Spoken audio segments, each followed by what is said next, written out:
good afternoon from the UK, and good evening perhaps to some of the areas of the world, some of the countries of the world who are watching from uh, Far East, Bangladesh, India, and perhaps good morning to our audiences who are watching from America, Canada, or Latin America. A warm welcome to today's wonderful session of talk and reading. Through this session, we will try to give a critical discourse on Latin American literature, like I mentioned, through some insightful talk and most obviously from reading. Reading by some contemporary poets who have already joined now and who will be joining at different phases of this session. So ladies and gentlemen, as you know, the Granthi is one of the leading platforms here in the UK that promotes global literature. It was quite South Asian centric platform. To be honest, it was quite Bengali literature centric platform, but now it is quite a global platform that promotes the magnificence of global literature, global philosophy. And as part of this vision, Granthi hosts the Granthi International Poetry Festival, which is a live event, happens here in London. And then during this COVID, Granthi started a phenomenal, a groundbreaking initiative to connect poets from all different corners of the world. And that session was called 100 Poets Around the Globe for Love. So now the Granthi is concentrating on the promotion of the literature, the beauty of the literature of different continents, of different languages. As part of this initiative, this session, which is called Latin American Literature, this session, and then after this session, you will see Granthi will be contemplating on African literature, European literature, and some sessions on different languages to offer you the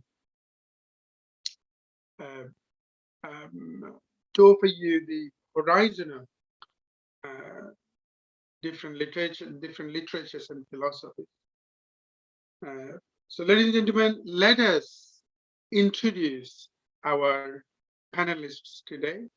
Like I mentioned, we invited some contemporary poets, contemporary writers from Latin America, and also invited a couple of speakers from Bangladesh and India, just to let you know how profoundly Latin American literature influenced the poets and writers of Indian subcontinents. So let me introduce our panelists today. But before I talk about our panelists, this is a humble request to all of our audiences. Please share this live streaming to your timeline so that your friends can watch it. This is important, actually. If you find it good for yourself, if you find it beneficial for yourself, if you find it educational for yourself, I'm sure your friends will find it too. So this is streaming live from the Granthi page, and this is a request to our speakers as well. Those who have a Facebook account, please do share so that your followers can join. And please leave your comments, please leave your questions, please leave your suggestions in the comment box. So this is streaming live from the Granthi page, and it will be available in our other pages and groups very soon. In the meantime, if I also can share this in my timeline. Just excuse me, I'm just going to do it for myself now, so that those who follow me, they can share from my account. And oh, great, this is available in my account, so please do share from that. So ladies and gentlemen, let me introduce our guests today.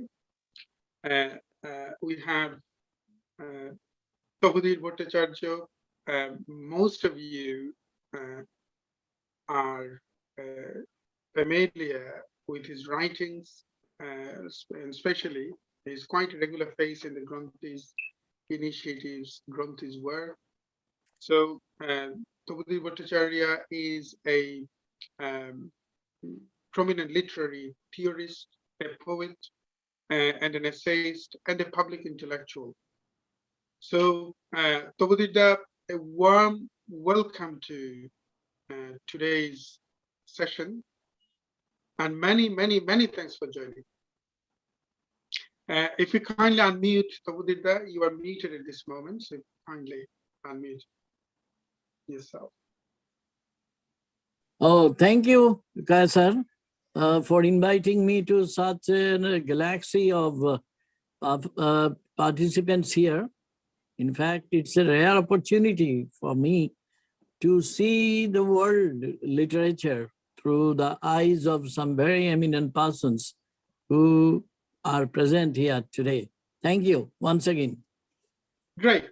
We have Carlos Reyes Manzo, a wonderful Chilean poet and a socialist, which is very important to me, a staunch socialist poet who met Pablo Neruda physically, and perhaps he was equally influenced by Pablo Neruda's socialism.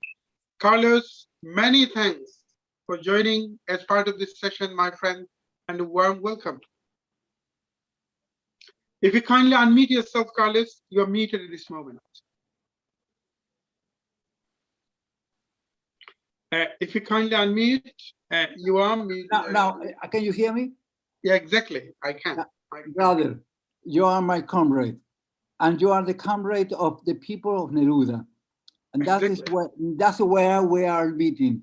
That's in the mind and the spirit of Neruda. And Neruda, it was a universal.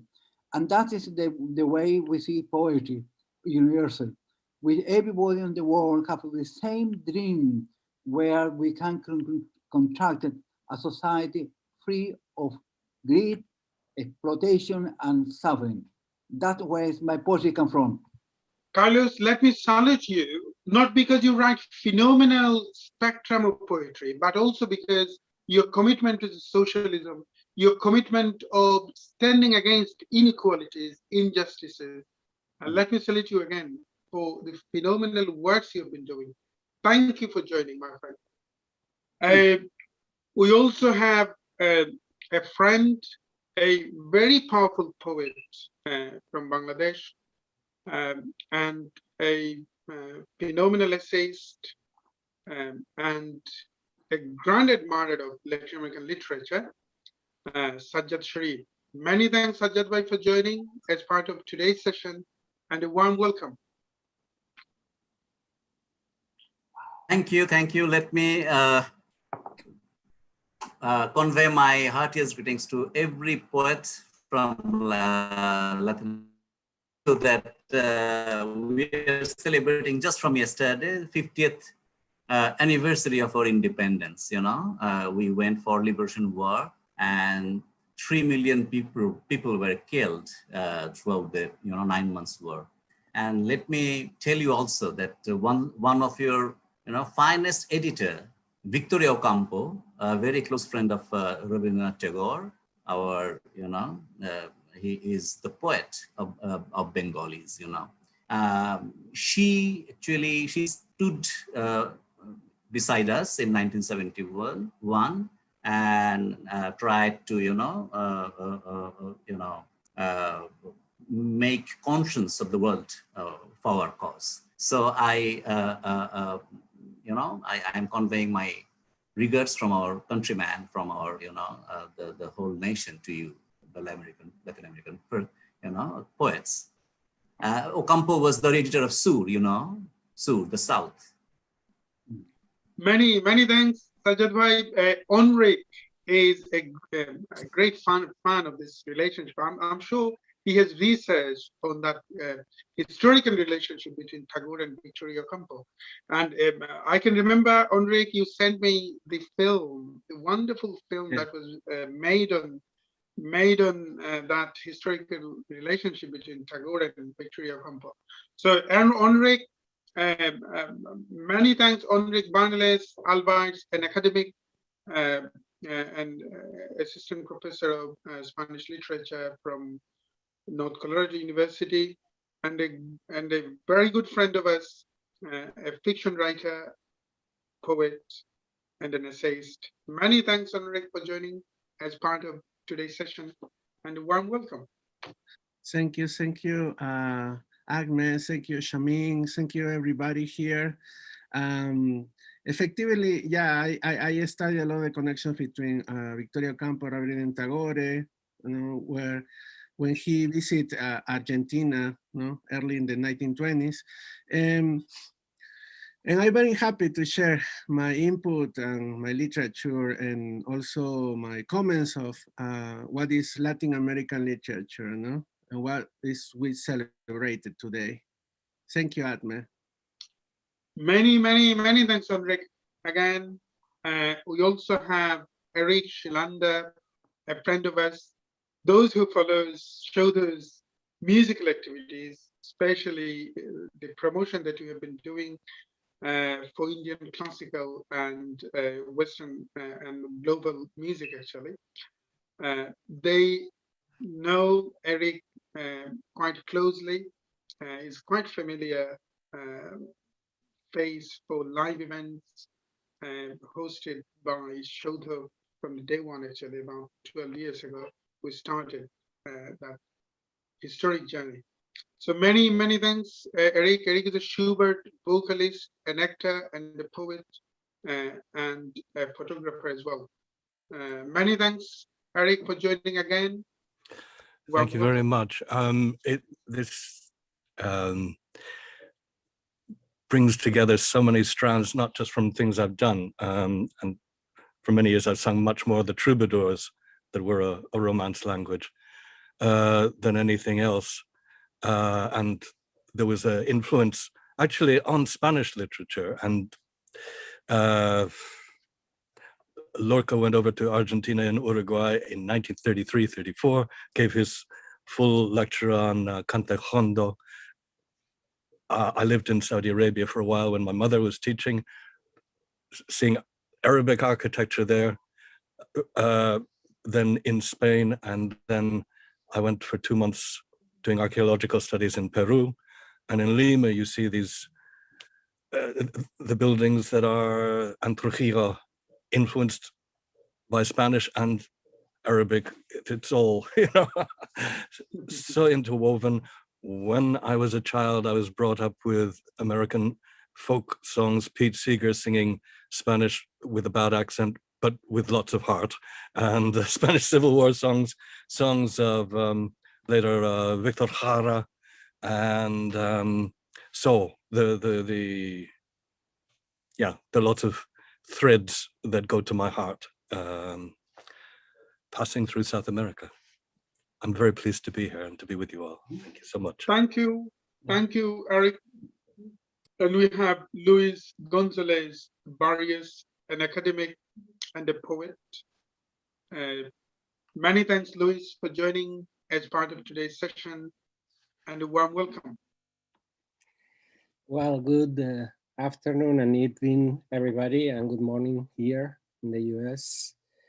And thank you, Ahmed, for hosting this event, and thank you to the Ronthi, to Enrique Bernales that invited me, to Gabi Samuchetti from La Ninfa Echo, and to everybody in the panel. I would say I'm a poet, but I don't write poetry. I just see the world with poetic eyes. But I'm not a good writer in terms of writing poetry, but I have the poetical view, that's for sure.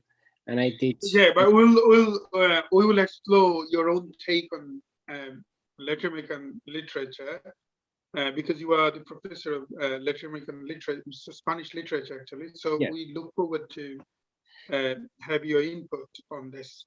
So Okay. let us start. Gaby Sambusity, a wonderful friend of us, a British Argentine poet, Hi. and the director, the founder of Lanin Faeco,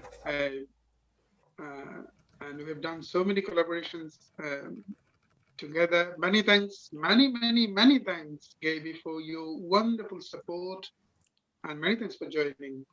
Thank you. I look forward to witnessing your poetry reading soon again. Thank you. So let us start with a bit of reading.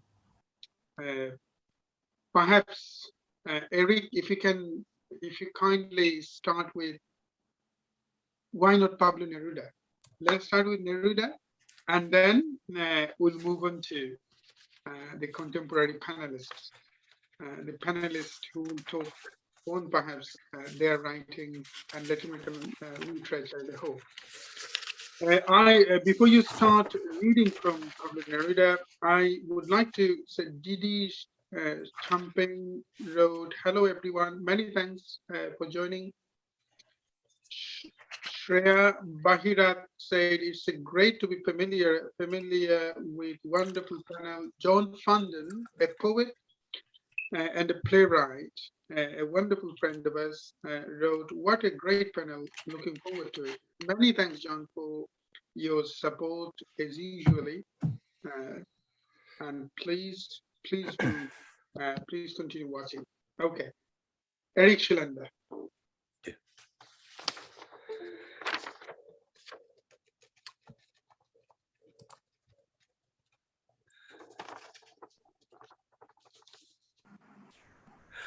I do not love you. I do not love you as if you were salt rose or topaz, or the arrow of carnations the fire shoots off. I love you as certain dark things are to be loved, in secret, between the shadow and the soul. I love you as the plant that never blooms, but carries in itself the light of hidden flowers. Thanks to your love, a certain solid fragrance, risen from the earth, lives darkly in my body. I love you without knowing how or when or from where. I love you straightforwardly, without complexities or pride. So, I love you because I know no other way than this, where I does not exist, nor you. So close that your hand on my chest is my hand. So close that your eyes close as I fall asleep. Thank you. Great. Let me perhaps send this link to Carlos, because I'd like to listen from Carlos now. So let me ask whether everyone found this link okay, whether everyone managed to share this in the timeline. Henrik, have you found this link? Okay. Or Gaby? I found it difficult to share in my. No, I just send this to your messenger, Carlos. If Yeah. you kindly copy this. Okay. And paste this to your timeline. Okay. All right. I'm sure Gaby and others. Henrik, have you found it? Have you found the link? Yes, I already shared. You already shared it. So Luis can perhaps share from your Enric's timeline. Yeah. I already shared as well. Okay, great, fantastic. So Carlos, let me, I'm not sure whether you found this. And now I think we are going to, that's now we are going to. Great, great. Yeah. Right. Yeah. Yeah. Yeah. So let us have some more. So, I mean, I know that some of the writers who were almost like sort of all-time favorite to me, Juan Rulfo, Carpentier, Octavio Paz, even Yosa, who received Nobel Prize a few years ago now, Fuentes, Carlos Fuentes, so Pablo Neruda most essentially. So they will come to this discussion, I'm sure, repeatedly. And I personally look forward to explore how Latin American writers are perhaps having, I mean, taking those writers in their own ways, in their own interpretations. So Carlos, if you kindly, I put it. Hello. I put in my my Yeah, that's fine. So now over to you. If you kindly tell us a bit on Chilean poetry, and if you kindly share, if you kindly read your own poetry. It was a huge honor to be able to publish your poem, to be able to publish your poetry in the Grontes page. Oh, before I come back to you, something that I missed, I need to recover this now. So we have the editor of the Gronti, Shamim Shahan. Let us have his beginning take or beginning speech, and then I'll come back to you, Carlos. Well, many thanks, Kaisar.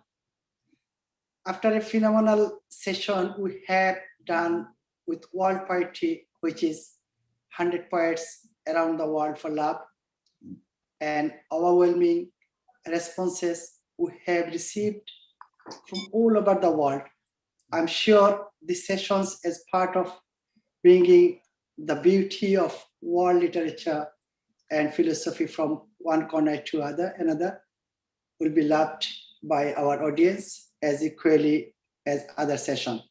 In this session, as my friend and brother, poet T. Ahmed Kaisar explained, we invited some important Latin American writers, poets, and academics to join today so that audience have an idea of today's style and trend of writing. I'm absolutely grateful to all of you. We have a plan to do session on this literature of different contents and different languages. Please help us in a way you have been doing. Please share this live streaming in your timeline so that your friends can watch this too. Please enjoy the session and continue with your comments and questions if you have any. Over to you, Kaisar. Thank you. Many thanks, Shamshan. It was supposed to be before we start, actually. So many thanks for your input here. Let us come back to Carlos now. Yeah. So Carlos, if you, like I mentioned to you before, if you kindly read your own poetry, and if you'd like to say a few words on Chilean or Latin American poetry in general, that's fine by myself. Yeah, when I was brother, I'm talking about my brothers, sisters, and brothers, poets. I welcome you. For us and people in Latin America, it's so wonderful that we can share this kind of fundamental principle about humanity. I remember when I was a child, when I live very close to Neruda. And it was in the same school, and was taken by my teacher to meet him. And it was amazing to talk to this person, who she was, in a way, for us a student, and a kind of mythical figure, and especially for people like me, who I love poetry. And the year passed by, and we, Neruda and me, and many other people, become the enemies of a political and economic system. So my poetry is based on this universal idea of poetry, where we all can share ideas and principles.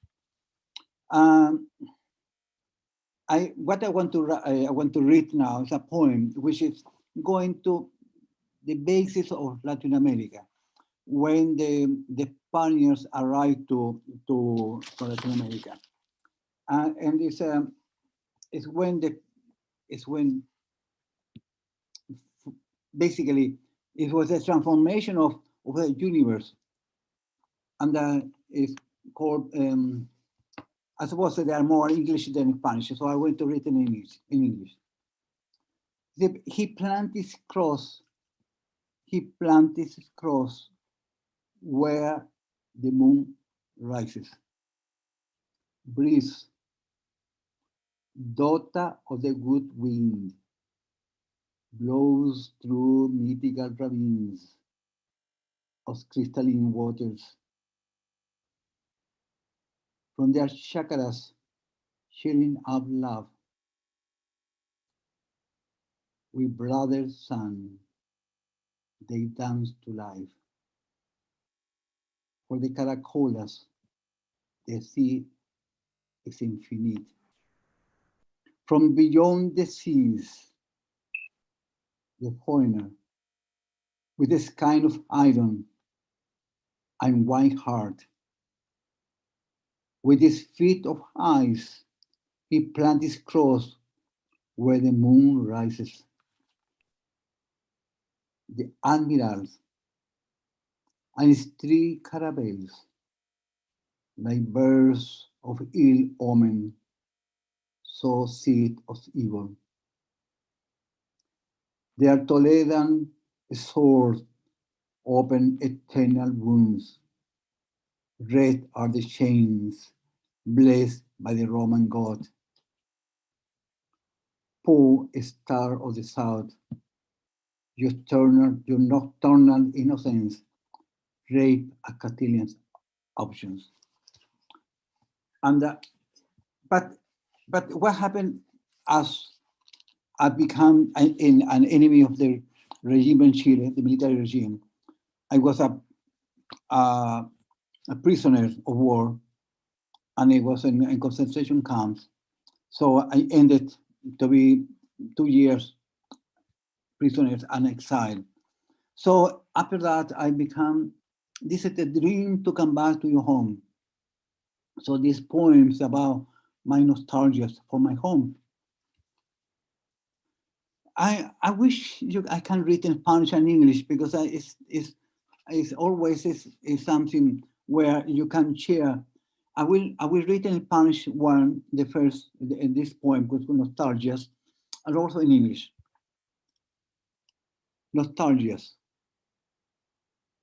El tiempo va danzando, cantando, cruzando abismos, sembrando nostalgias, aprisionando recuerdos, sembrando tristezas en los caminos.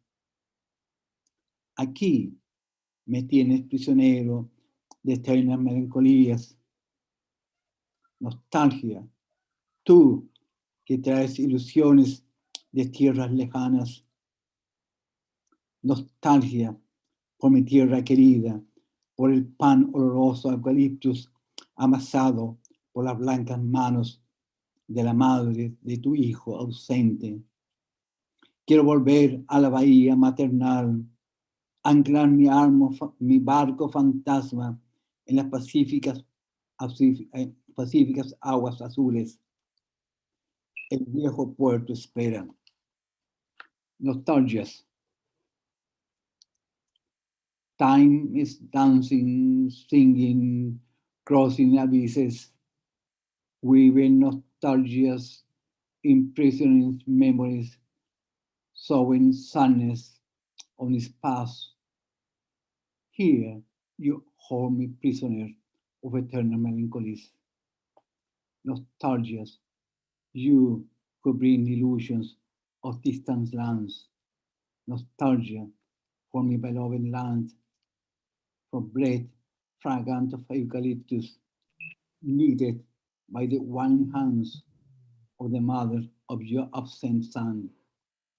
I want to return to the maternal bay to anchor my phantom boat in the blue Pacific waters. The engine port is waiting. And because Neruda, following Neruda concept of universality, I can see some good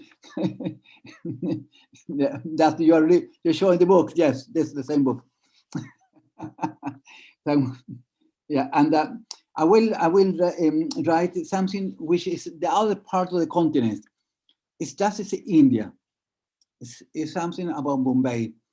I was doing my work in documenting in India, in Bombay, about the people, about how they live and how they work, and I think you know what happened in India. So it was an afternoon. I found a little girl along the way and wrote a poem about her, about the society which surrounded her, and thus it was people were with me. Just not to take too much time, I will read in English. Rosa of Bahia. No, I saw, I see making a mistake. I'm sorry. Let me give me a second. Yeah. It's called La Niña de Bombay. That's the title. Holding her mother's hands, the girl of Bombay walked with one shoe on the stone. On the shop windows, there are white shoes. All of them always white. The lady has dollars, but yellow shoes, yellow chases, Dior and Dior perfumes. On the evening, she dresses in blue. Blue shoes, high heels, blue scarf in transparent skin. In the street of Bombay, children walk without shoes. Why do the shoes of the poor always cost more expensive? And so in this context of our life, we are involved in symbolism, and it's a very symbolic when we're talking about seven laws of unto fish. And it's very short. In the highest of creation, seven laws unto fish multiply daily hunger.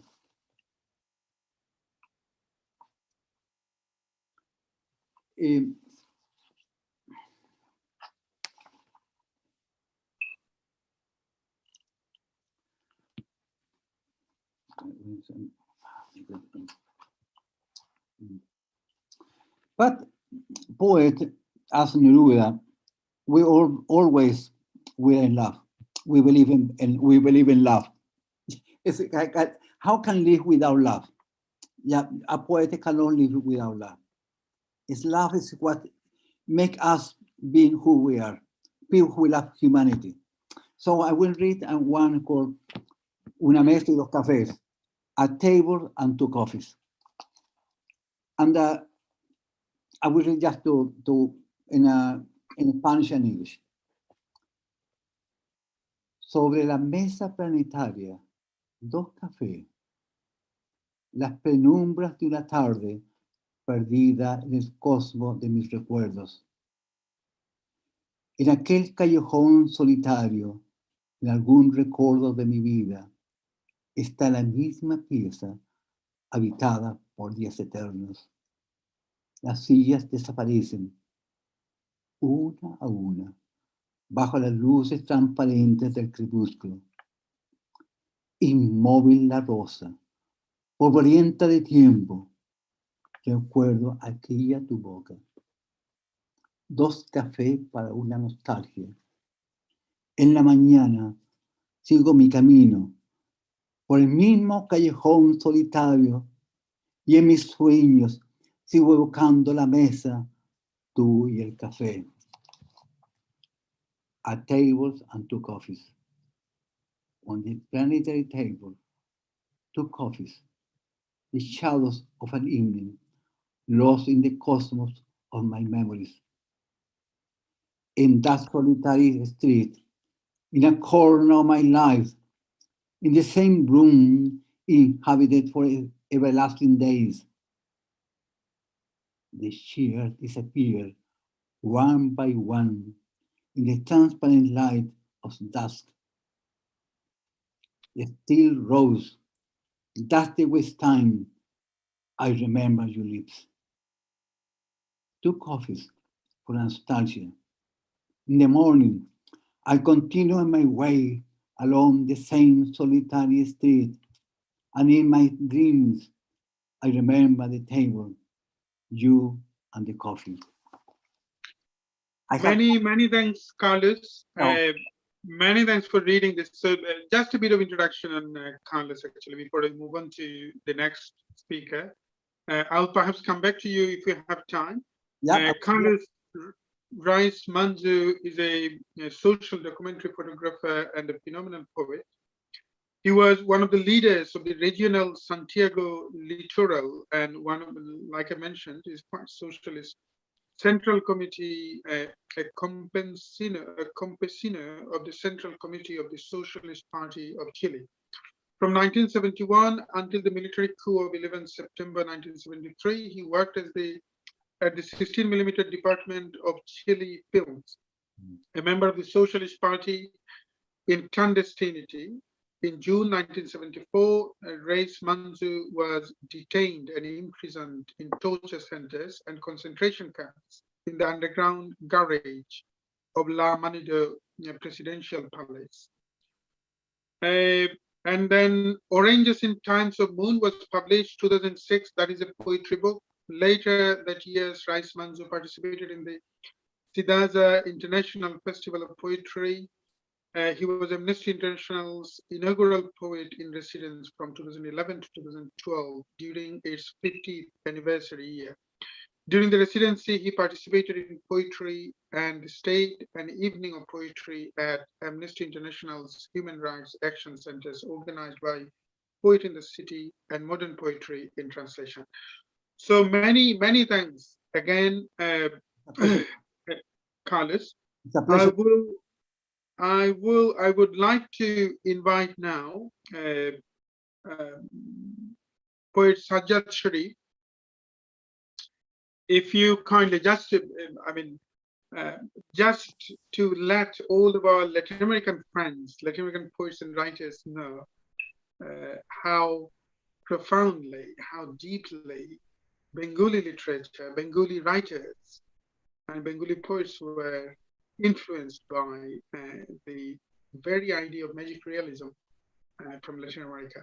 So over to you, poet Sajjad Sharif. But in the meantime, I also would like to tell that, just a second, perhaps, we do have our Roberto just joined.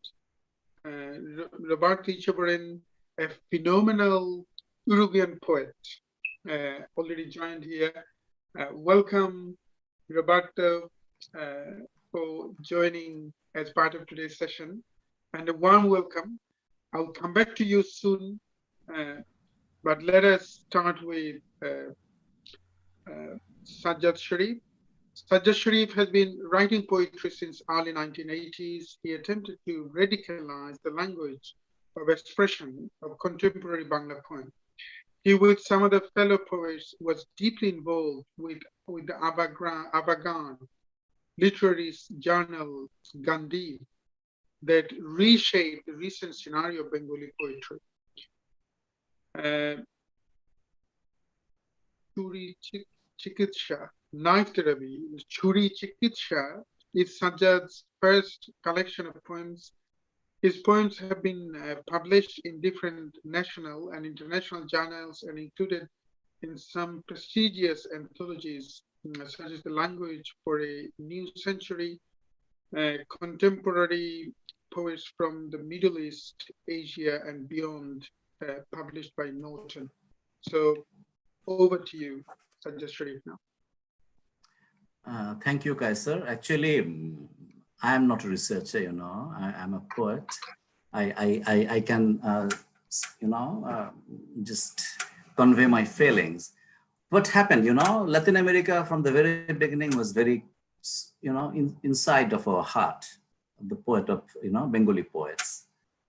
For perhaps Victor Ocampo, for, you know, the struggle they went through against imperialism, they fought the way they fought against the imperialism and the you know, I would say that Western corporations, because we went through in Asia almost the same, you know, similar kind of, you know, struggle in our subcontinent.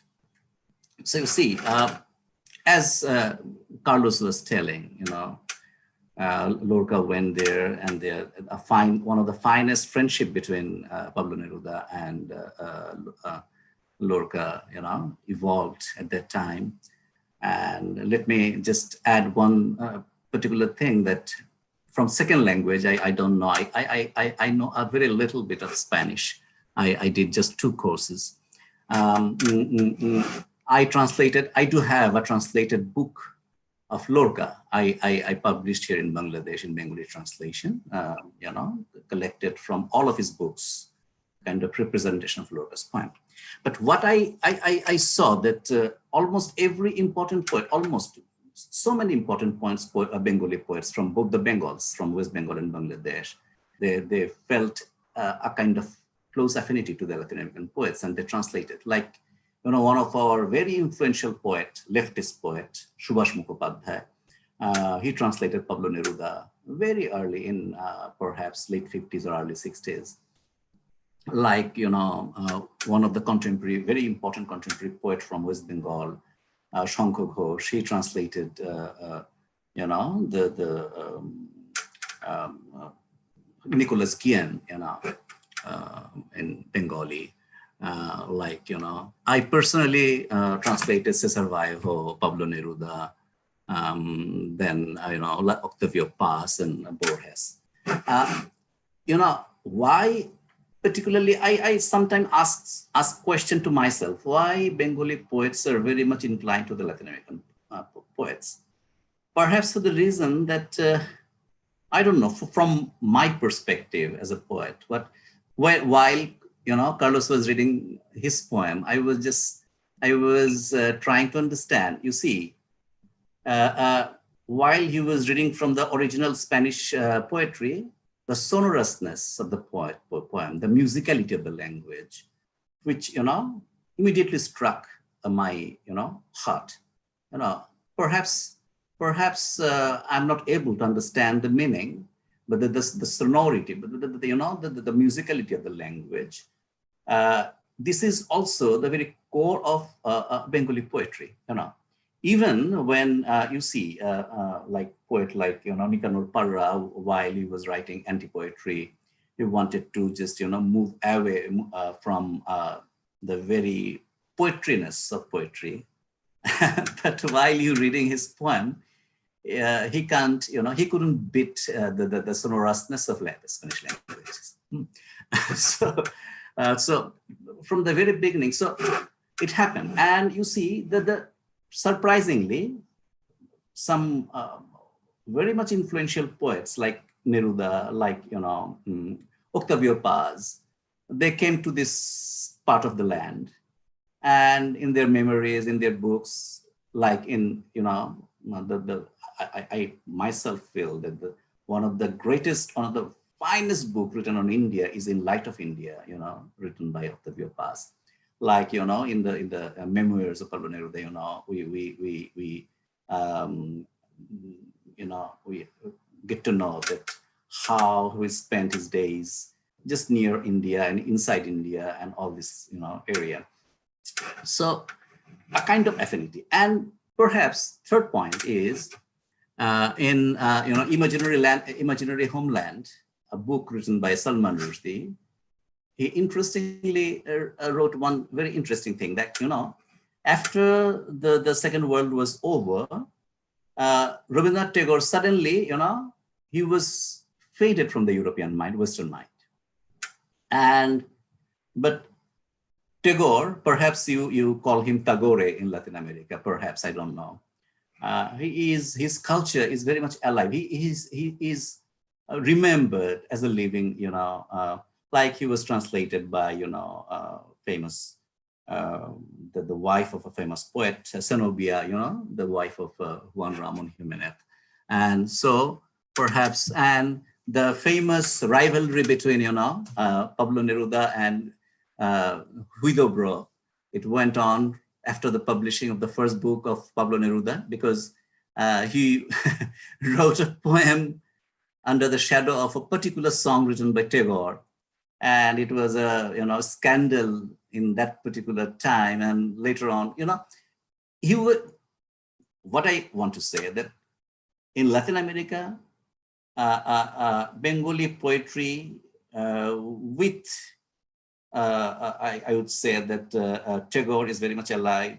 And for the political history, political struggle, we feel affinity because, and for particularly poetry itself, the sonorous character of the poetry, and after, you know, and the way they voiced political expressions, you know, political understanding of their land, of their people, of their struggle in a very poetic way, which is, you know, as a poet, I want to learn from other poets, you know.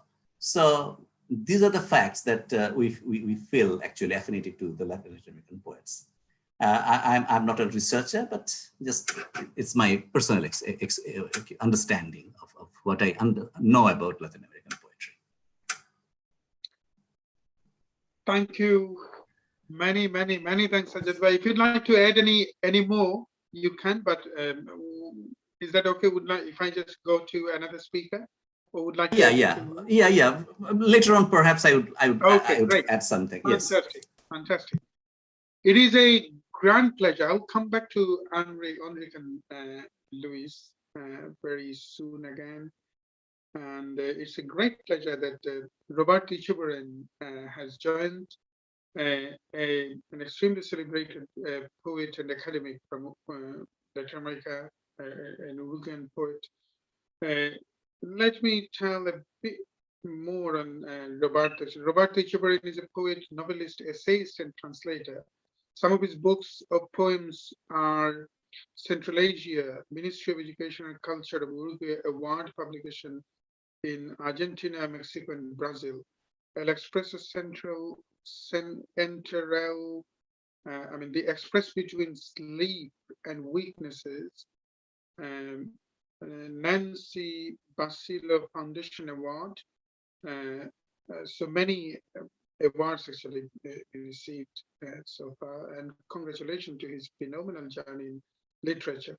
So his essays include The Space of Truth, the Felisberto Hernandez.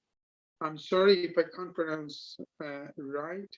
So Ministry of, and then many essays that's available in also in Wikipedia. So if you would like to explore more on Roberto, you'll find so many links, so many research work, very talented and world-leading research works, and he has so many novels and poetry published actually. So the books are, his novels are The Devil in the Hair and I Was an Ember, 3 short novels in 1 volume, His latest books of narrative is Russian Knives, is a chronicle about the political and cultural life of Russia in the 20th century.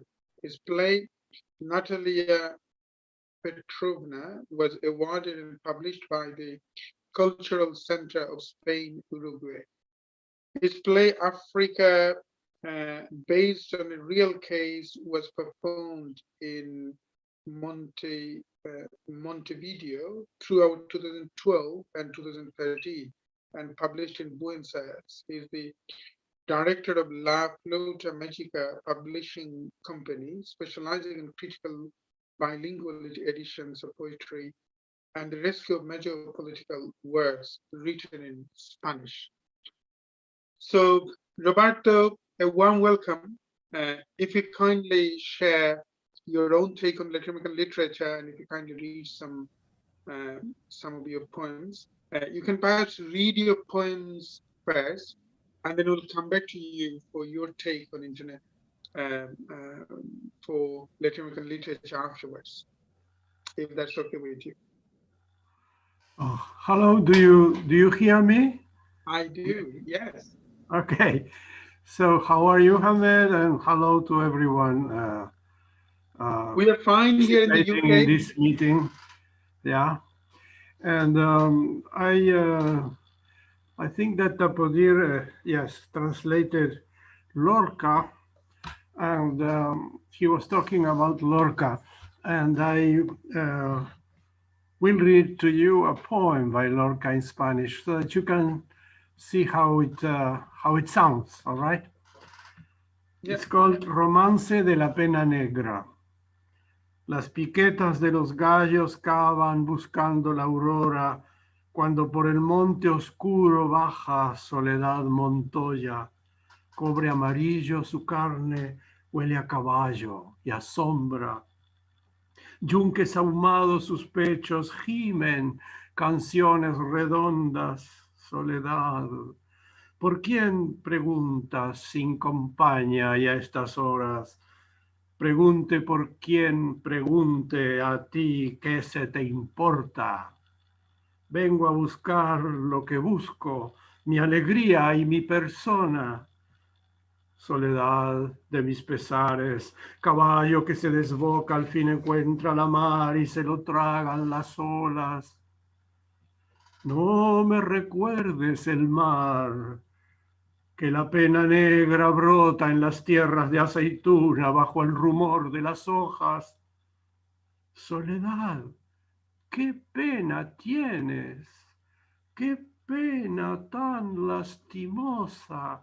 Llora zumo de limón agrio de espera y de boca. Qué pena tan grande corro, mi casa como una loca, mis dos trenzas por el suelo de la cocina a la alcoba. Qué pena. Me estoy poniendo de azabache, carne y ropa. Ay, mis camisas de hilo, ay, mis muslos de amapola. Soledad, lava tu cuerpo con agua de las alondras y deja tu corazón en paz. Soledad Montoya. Por abajo canta el río volante de cielo y hojas. Con flores de calabaza la nueva luz se corona. Oh, pena de los gitanos, pena limpia y siempre sola. Oh, pena de cauce oculto y madrugada remota. If you don't understand Spanish, it's for you just yeah. Would like to read. Yeah. And on the other hand, I translated some poets, some Russian poets, and some American poets like John Ashbery and Wallace Stevens. Another time, maybe I can read to you my translations. But anyway, now I have a question to you. Do you want me to read in English or in Spanish? Best if you kindly read perhaps a bit of both. So one Spanish and perhaps one in English Okay. to cover All right. non-Spanish audiences. Yes, I'm going to read from this book that came out bilingual in English and Spanish. It's called The Virgin Mountain in English and El Monte Nativo in Spanish. I'm going to read just a few fragments. It's a long poem in English. The new open field exposed the earthly curve, a perfect place for affection, impersonal, floating on the whole. The ink spot has expanded, and a pure fluid in a free state falls over an alien body. Life is a dynamic topology that keeps us on tenterhooks. It modifies the current of the past, but not the true way in which desire works for us. A fold in the immense stretch linked to an inflection point, a point of view, a crossing of lines, a neural precipitate of points, a shake-up, and what is learned from it, something we call simulacrum or image, from which a soul arises, a singular immanence that inhabits the problem and solves it just by posing it. Curiosity slipped smugly into that scheme. It explores the variants at play and decided which one was unique and indispensable in order to get the most that came out of it under a field of stars when a fold untimely has become more pressing, the soul of the point of view, an inflection at the point of intersection, a present gift made to ourselves alone. It won't navigate beyond our skull.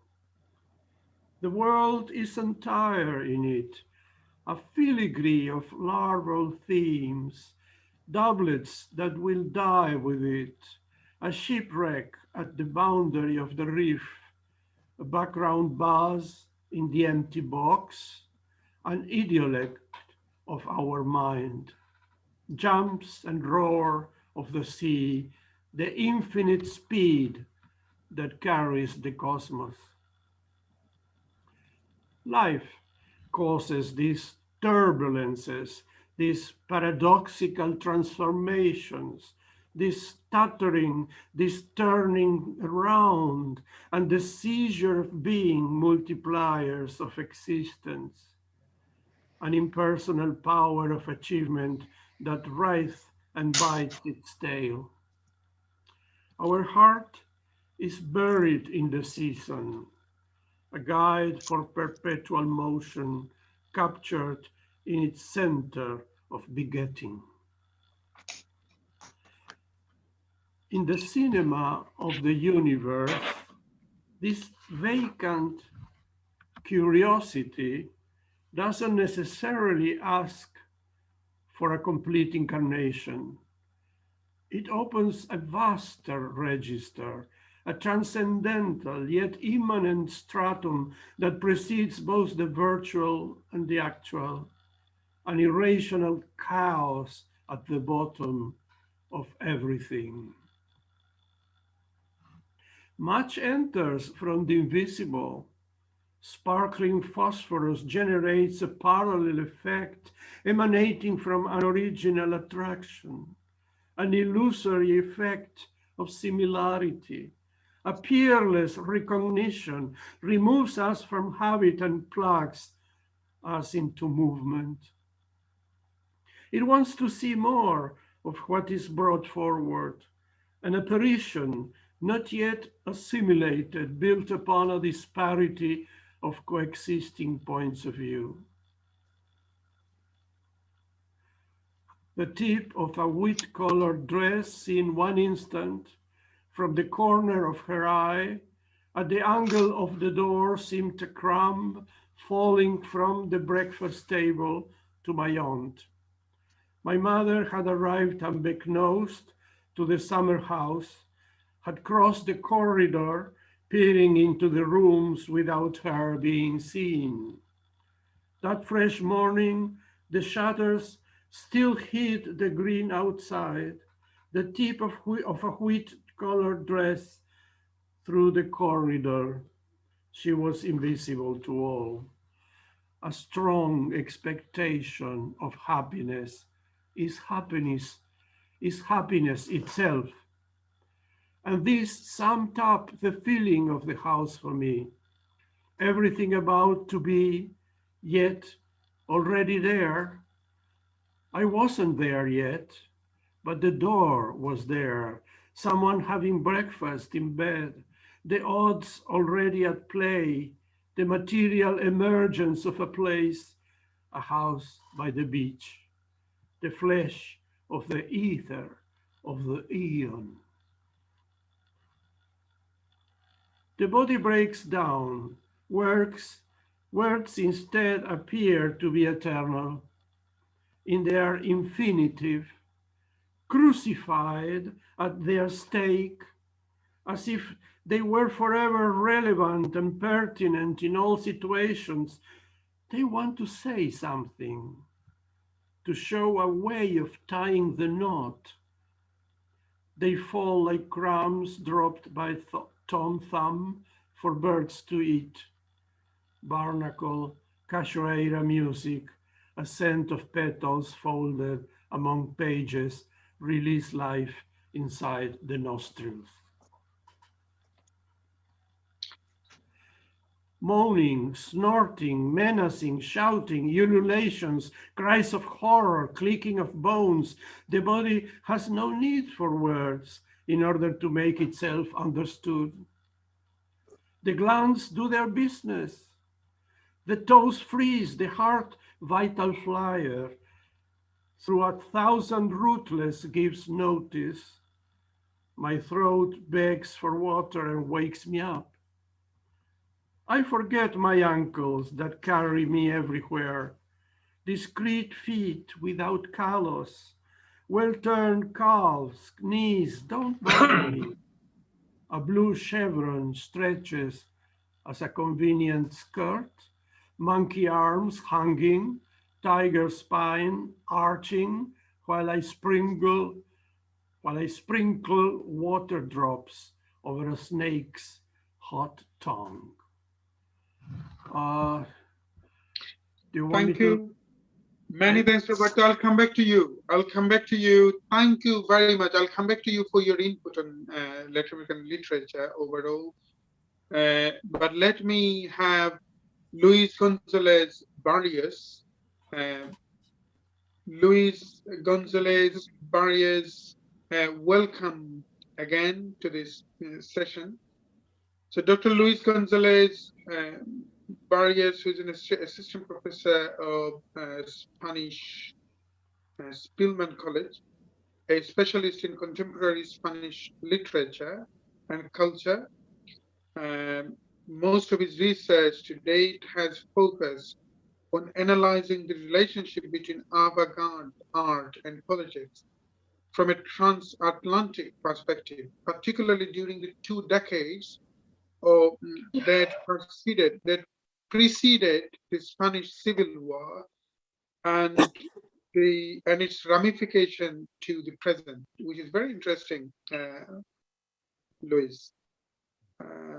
Dr. Gonzalez Barrios' research interests also include political theory, broader studies, and film and media studies, which have inspired a wide array of courses on contemporary topics such as immigration, mass media, propaganda, and social activism through art.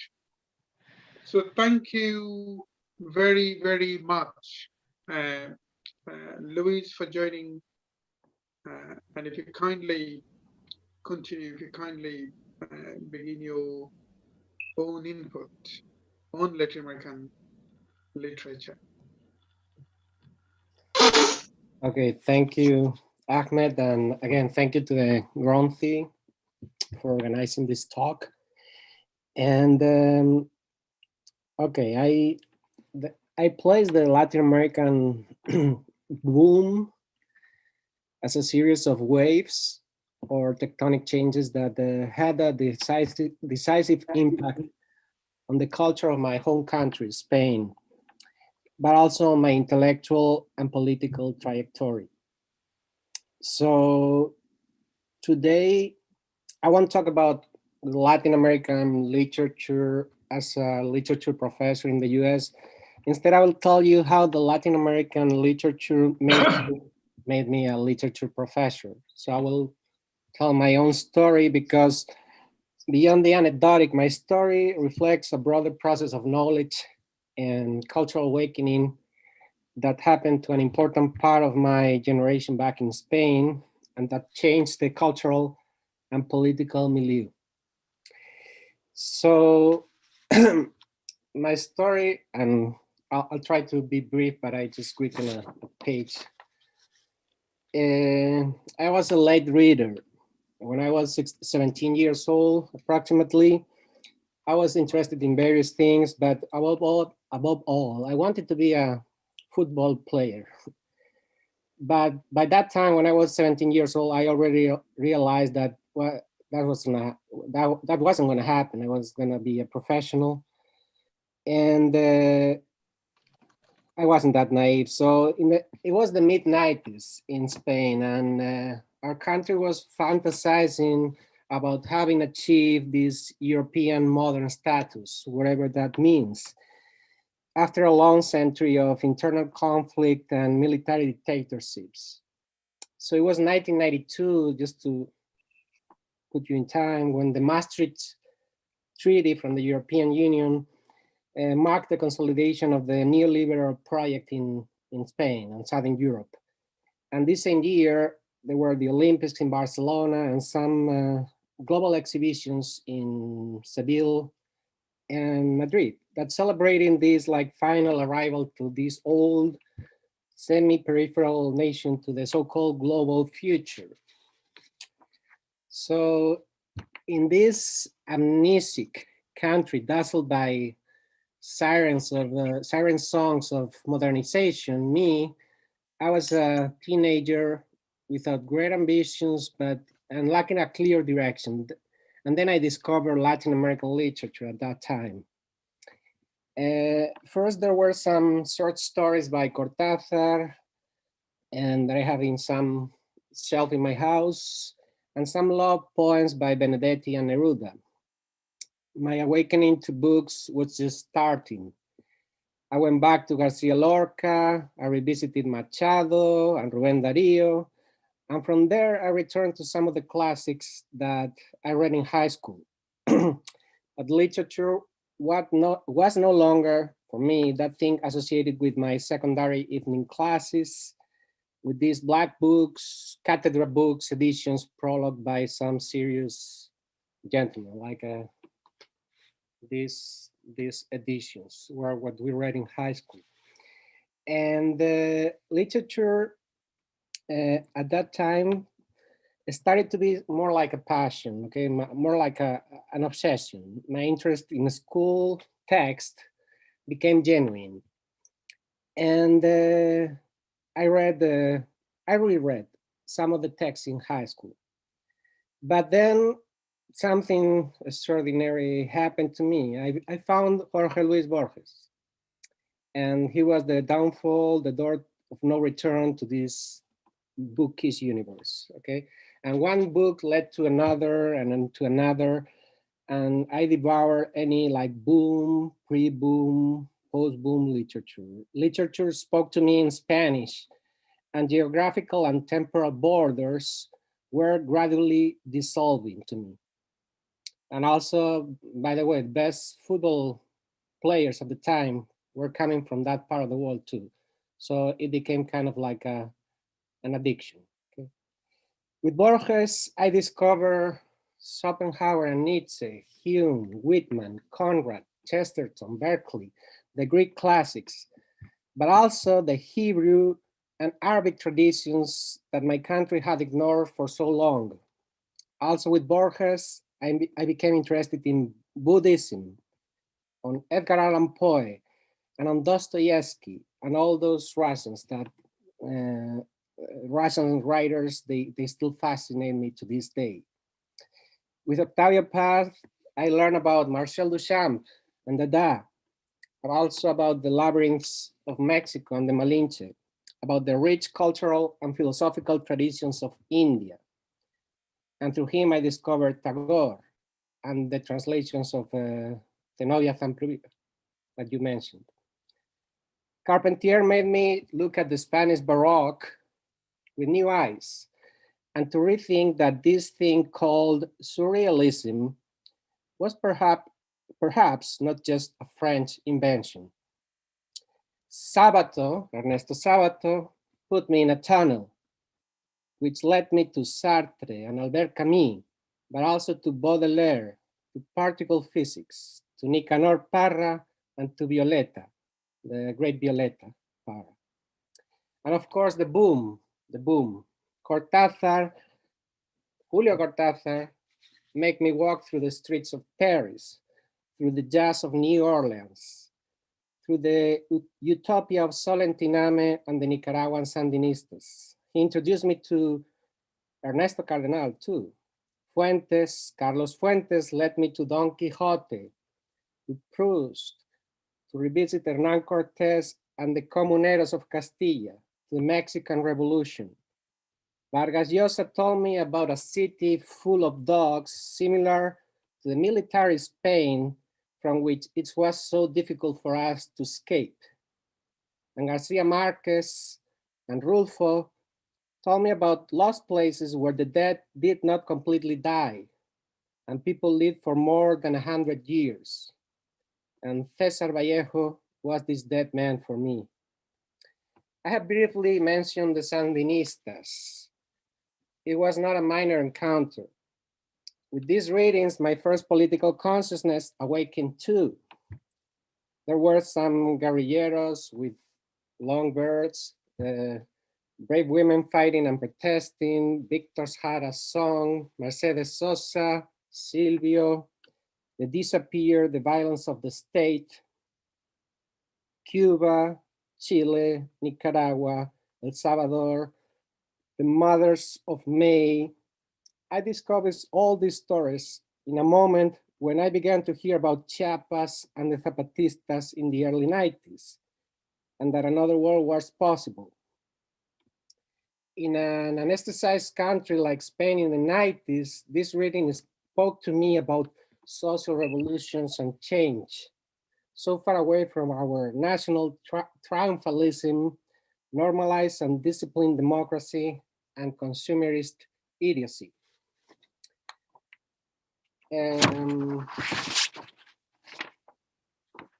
But also, all these authors and readings told me about our own Spanish Civil War, about Lázaro Cárdenas and the Mexican exile, about George Orwell and the Iberian anarchism, about the Republican diaspora throughout the Americas.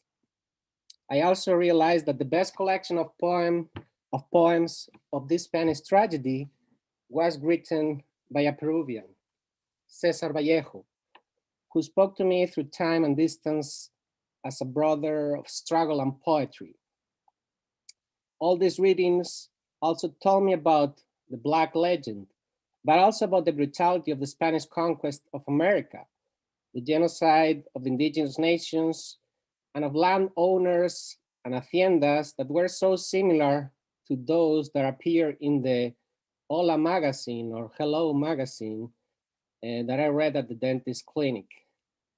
And Nicolas Guillen, of course, he told me about African slaves brutally kidnapped for the benefit of a so-called global economy, a system that I realized had opened the veins of Latin America for 500 years, and etc., etc.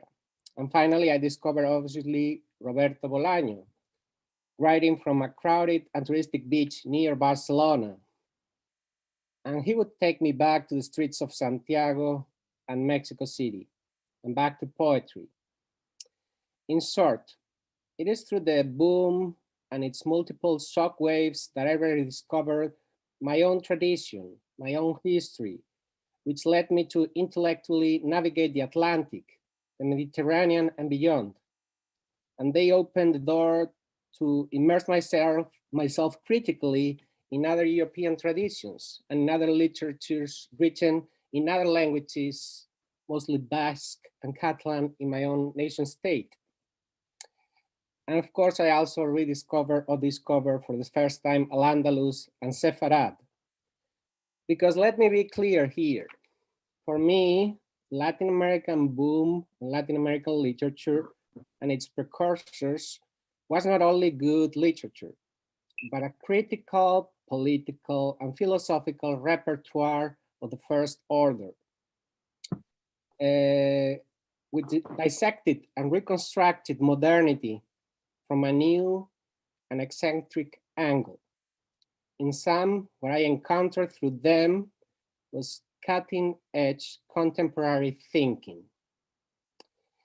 Becoming a professor of literature and having to migrate to the Americas due to the Maastricht Treaty achievements, quote unquote, was only a matter of time. My landing in the US was full of excitement and strangeness, with the findings and misunderstanding of many migrants. But my cultural backpack was full of texts that I wanted to continue growing here in the United States. This backpack gave me a cultural compass pointing south until this day. Now I teach literature in a historically Black college in the South of the United States, in Atlanta. My students are mostly women of African descent. I keep learning and adjusting my teaching every day, every class, every new reading. And I'm learning to see America through their eyes and experiences. I would say that I could constantly readjust my focus, but not my passion. And that's my story, and that of a significant part of my generation back in Spain. The baby boomers still struggling to make a living, but full of stories that came through the Atlantic. And by the way, I still love soccer. I'm still a Barcelona fan and a little bit of Atletico fan. And thank you for your time. That's my... Many thanks, Luis. Many thanks. The name you mentioned are, I'm sure the audiences are also equally can connect with them because they shaped even world literature so meaningfully. Thank you for your beautiful input. Let us come back to... Can I say something small? Please do, Gaby. Yeah, I just wanted to say thank you to everyone in the name of La Ninfa Eco. Thanks to Carlos, Enrique, Roberto, Luis, Ana, who is there, Luis Benitez, everyone really. All the some of you, I know most of you, but not all of you, but thank you, Ahmed and Shamim as well. I wanted to also show you that I have books of everyone here. Like I have one from Romina. Oh, wow. I have one from Enrique. While Carlos was reading his poem, you were showing a book. Was that written by... Oh, Yeah. So you have everyone's book, actually. I have everyone's book here. I have, this is Roberto, Carlos. Yeah. That was everything I wanted to say. Ahmed, I will send you a book, a copy. Please do, Carlos. I deserve it. I promise you, I will send you a copy. Exactly, exactly. And you know, I'm such a great admirer of your, not just poetry, but also your political philosophy. Oh. Where is my book? Yeah. Gabby, where is my book? Yes, suggestion for... Yeah, you. I just met you today, so but You should, but for the next one, for At least- the No, no, upcoming one. I'm kidding. I'm kidding. I'm just kidding. I'm just kidding. I'm let just kidding. let me be very clear. Ahmed, how is If- possible I if don't you- have your book? Gabi, You are my amazing. friend. You're amazing, So what- Gabi. Gary, kidding, I'm kidding.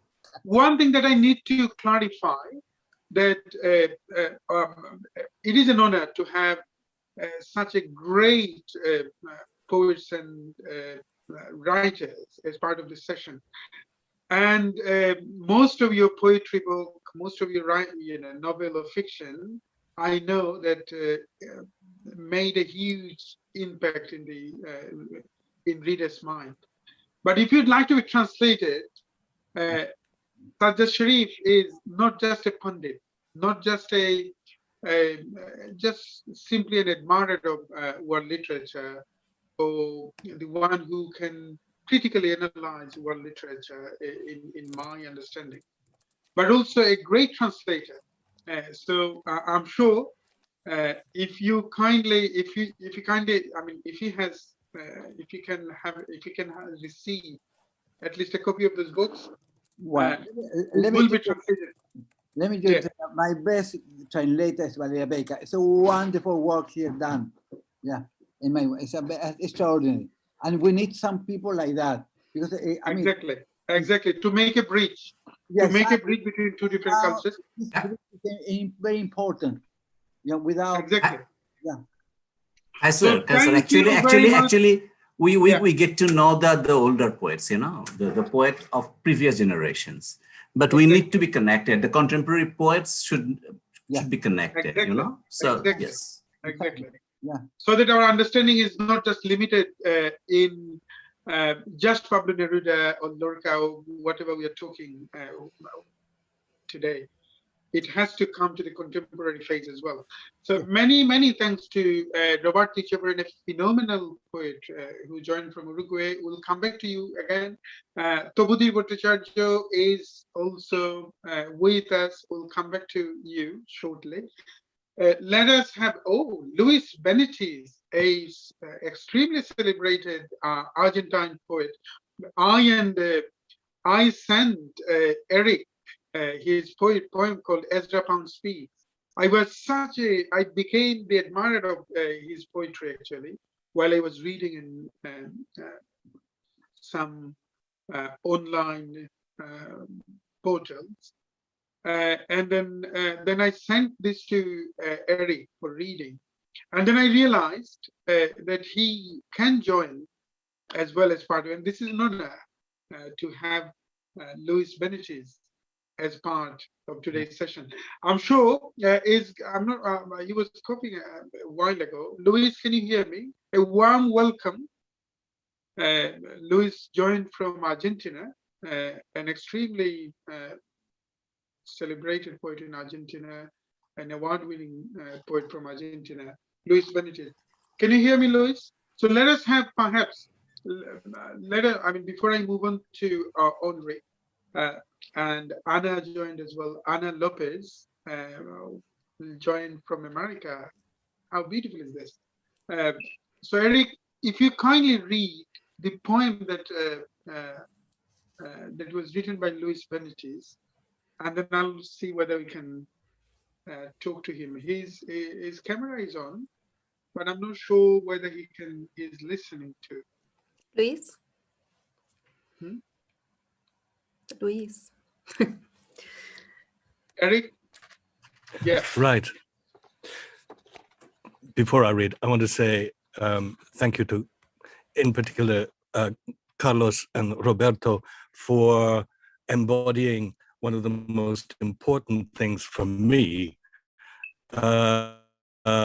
when I'm performing, but also and translating, because I translate from the Occitan, sometimes from Spanish. I've a translation of a book that I did, one that I'm proud of, and sometimes Rilke in German. Whenever I translate, I read the original over and over and over again to try and connect with the musicality and bring something of that into the poem. And Some translators don't do that, and your readings were very beautiful in your poem, Carlos. I also would like to read, instead of some of the ones you gave me, Kaiser, the last poem of Victor Jara, because there is a connection between Lorca and Right. Jara, both being murdered by fascist dictatorships, and also it would put in context some of the horrors that Carlos must have gone through and the bravery that he had to survive, and the luck. But if you want, I'll read Luis's poem now. Yeah, if you kind of read Luis now, and then. Okay. And this has a slight connection to the Troubadours because Ezra Pound the Troubadours. Not very well, very naturally, not very true, but here's Luis's poem. Let Ezra Pound speak. If you have nothing to say, keep silent. Let Ezra Pound speak. From the shadows, the splendid old man, from the fine waterline, the magnificent old man shows you the genuine banknotes of his fortune, and all shine legitimate finitive, which indeed never stops. If you have nothing to say, keep silent. The high gentlemen, the variegated ladies who lived and died and were born for this only cause cannot allow by their side the stuttering of a dwarf, the limping of a false purse, denouncing that the gold of their verbs lacks that thin waterline, that savage finesse, the impeccable spot not adorning the head of a written animal, which goes through the paper only for an instant, but comes out of the bottomless animal, of the live viscous where royal blood runs, that one where red comes from, and beats outside like a monster of light, like an image without other chapel than everything, of every universe possible or impossible, which could indeed be adored, standing and without veils, without altars or anything, not even acolytes, under the name Our Lady of Veils, crowned by manure and nerves of eclipses and novas. Oh, you tall and short, sublime, malicious poetry, reigning over the extended night and the narrow day. Thank you. Many thanks, Eric. Is Luis Benitez there? Can you hear me, Luis? Luis, can you hear me? Perhaps Luis. Luis's video is Unmute. on, Gaby. I'm not sure whether Luis I is will send him available. a message. Okay, that would be great. But in the meantime, let me come back to Anna. Enrique is waiting as well, but Anna needs to go somewhere. Ana Lopez, many thanks, Anna, again. A warm welcome. Let me find out some. So, Ana Lopez Hage was born in Bogota, Colombia. She studied literature in the Provincial and Universidad Bogota, and then completed a master's degree in European, Latin American, and comparative literatures and cultures at the University of Cambridge. Anna is currently a doctoral student at the Lozano Long Institute for Latin American Studies at the University of Texas at Austin.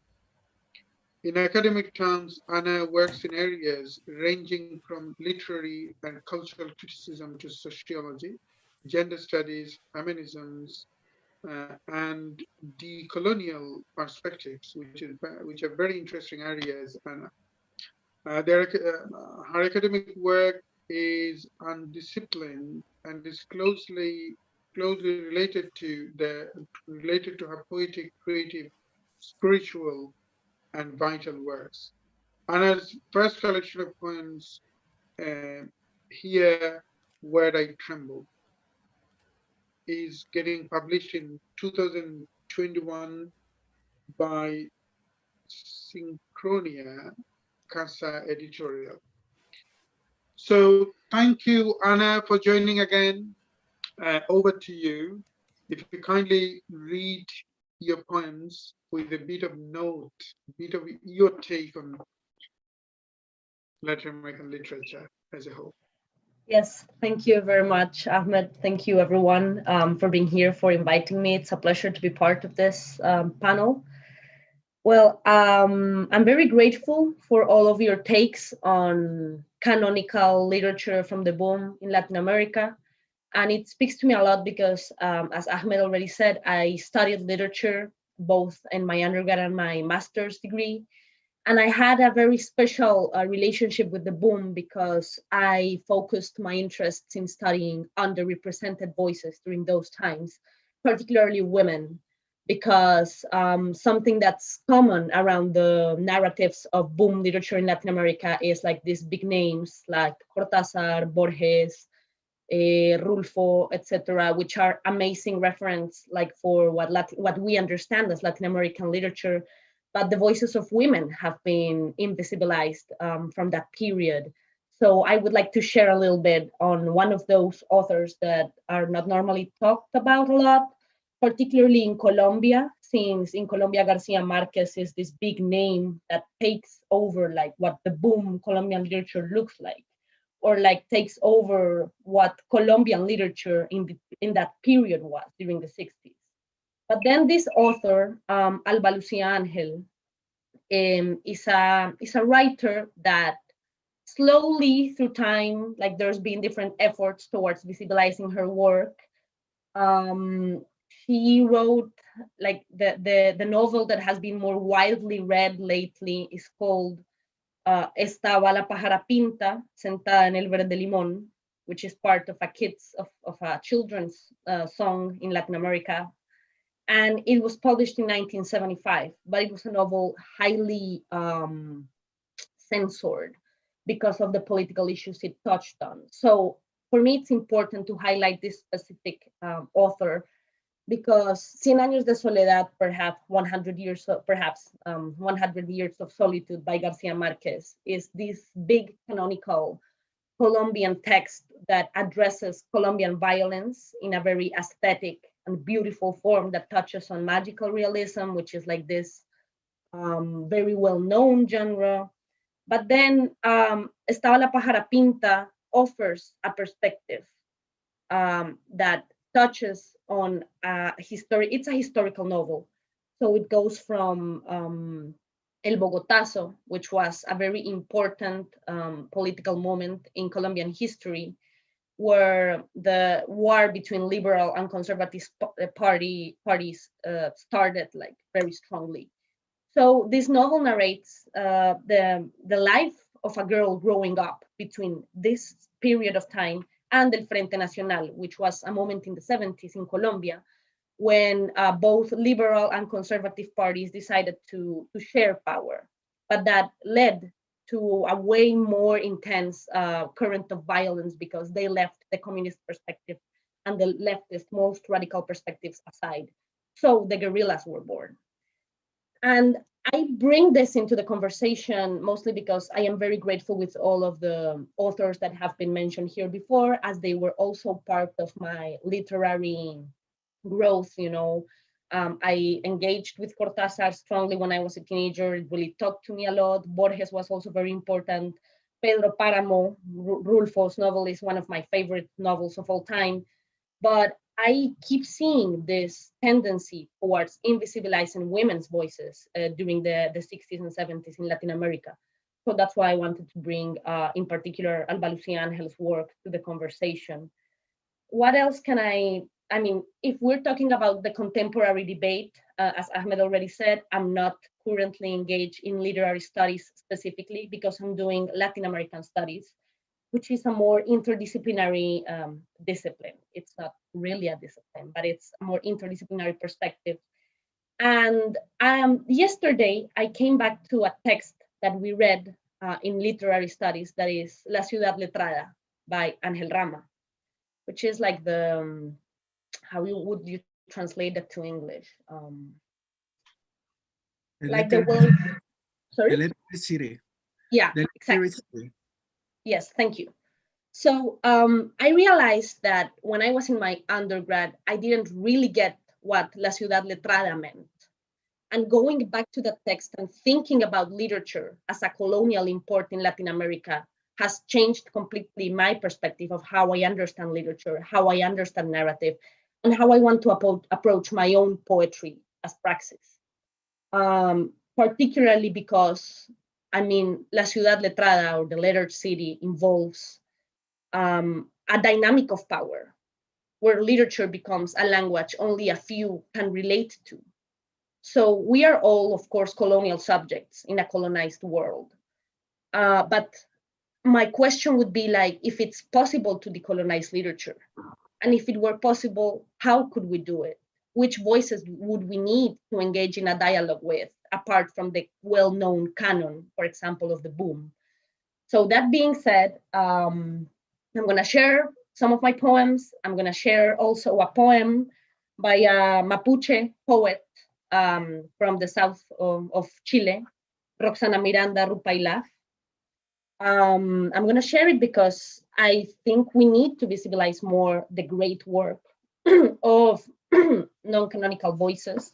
And I am very fond of this book, so I'm gonna start with sharing her voice. This text is called Xumpal. It's a long poem with different fragments, and I'm gonna read one of my favorite. It's in Spanish, so apologies for the non-Spanish speaker audience. I will later share one of my poems in English, so like we get to get a bit of everything. But for now, I'm gonna share this one in Spanish because I'm really fond of this. So this is from Xumpal. 2. Miro mi cuerpo en los espejos y son algas. Mi cuerpo alga, verde blanco que me encuentra, mi ojo de agua que me encuentra, canto, me salen cantos y una espuma, flores, yo tengo flores en abismo, un jardín que es un delirio, un atavío de pieles, peces que me lamen. Mi cuerpo alga en los espejos se repite, se multiplica. Un mapa de mí, hay un mapa de mí sobre el agua, me confundo, me toco y no soy yo esta agua, esta sal que se deshace. So this is Roxana Miranda Rupailaf. I'm going to share with you a poem I wrote in English. So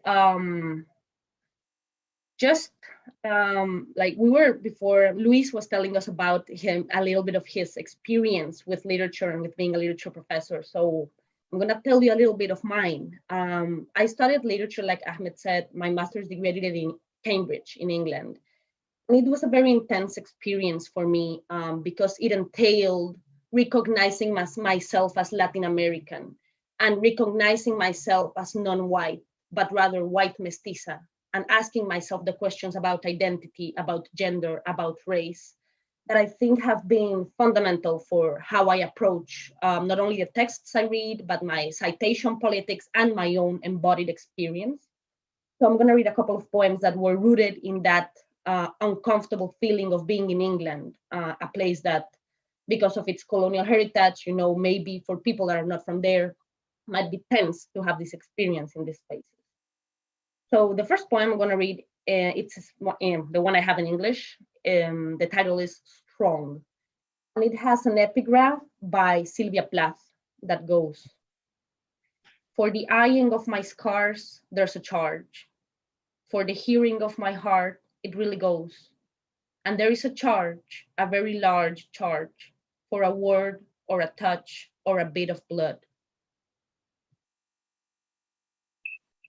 Tearing up the forces of a brutal tidal wave, I re-encounter voices, remembrance, and the trial once again.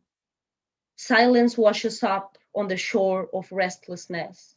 I am so good at this, Lady Moses, you would say. Stand up, clean your face. You're not going anywhere. Daddy says he loves you, Daddy says. Mama claims it's love, Mama claims. And they called someone because they can't bear with it. They called someone blind enough to sweep the pieces you left on the way. So this a poem I wanted to share with you in English. I wrote it while I was in England. And then there's another text that I wrote while being in England that it's in Spanish, but I also want to share it with you. Gabby has heard it already. Some years ago when we met, I read this poem for the first time.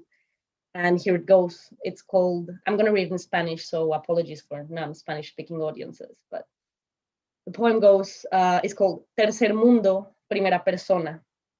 And it has an epigraph by Octavio Paz that goes, sí, esto es muy hermoso, pero no logro comprenderlo del todo. Aquí hasta los pájaros hablan en inglés. Esto es muy hermoso, pero no es mío, porque lo que dicen el ciruelo y los eucaliptos no lo dicen para mí. A mí no me lo dicen. Que nadie me venga a explicar cómo de grietas se ha librado el mundo.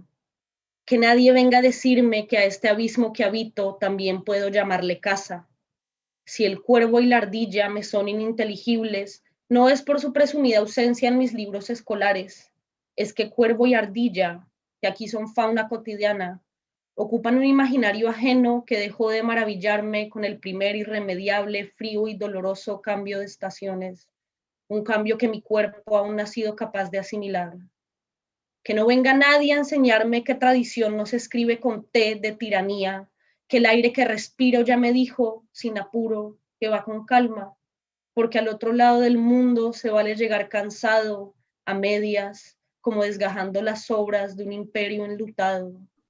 A mí no me vengan con eso, que yo soy sudaca, ruidosa y grosera, que tengo el cuerpo bien sexualizado, que mi piel exuda movimiento, que abrazo más de lo que debería, que en mi cara hay una estampa de incultura que me blinda la cabeza y me da un pase gratis a la sonrisa educada, el saludo condescendiente, la invitación ausente. No, a mí de grietas selladas no me hablen, porque cada tropiezo, cada atropello, cada silencio y cada caída se revuelve en mi vientre con el ruido de una corteza que aún se abre y se quiebra, tumba y retumba, suena y resuena en la oscuridad de mi alcoba.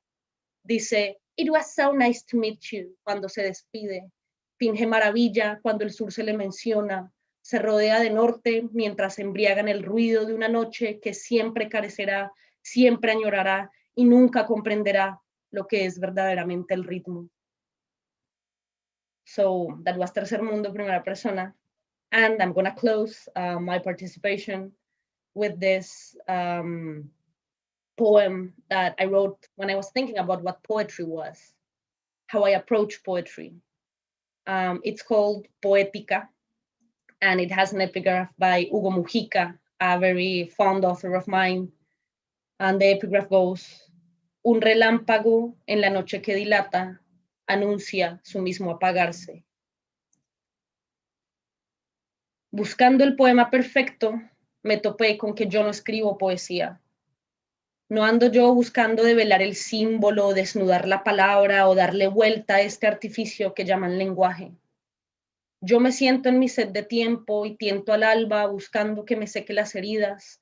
Me rasco la sien y bostezo agotada, revuelco mi rabia y uno que otro complejo, mi culpa de clase, mi conciencia racial irresoluta, o este peso que cargo a cuestas y que señalan como género, mientras la luz emerge en un día que ya se agota. ¿A mí qué el poema perfecto? Eso, parece, le toca a los hombres. A mí me toca entender que de lujo no quiero mi palabra, que me cuesta lo ininteligible, que a veces me narro en metáforas y recovecos de poco acceso y falsa luz y encandilo a quienes quisieran me leyeran, las espanto. Yo no tengo tiempo o interés de contemplar solo las formas. A mí me quema el hilo que me recorre la piel y es ahí donde escribo, en mis bordes, mis límites, lo que apenas queda y toma forma en un chasquido de ira.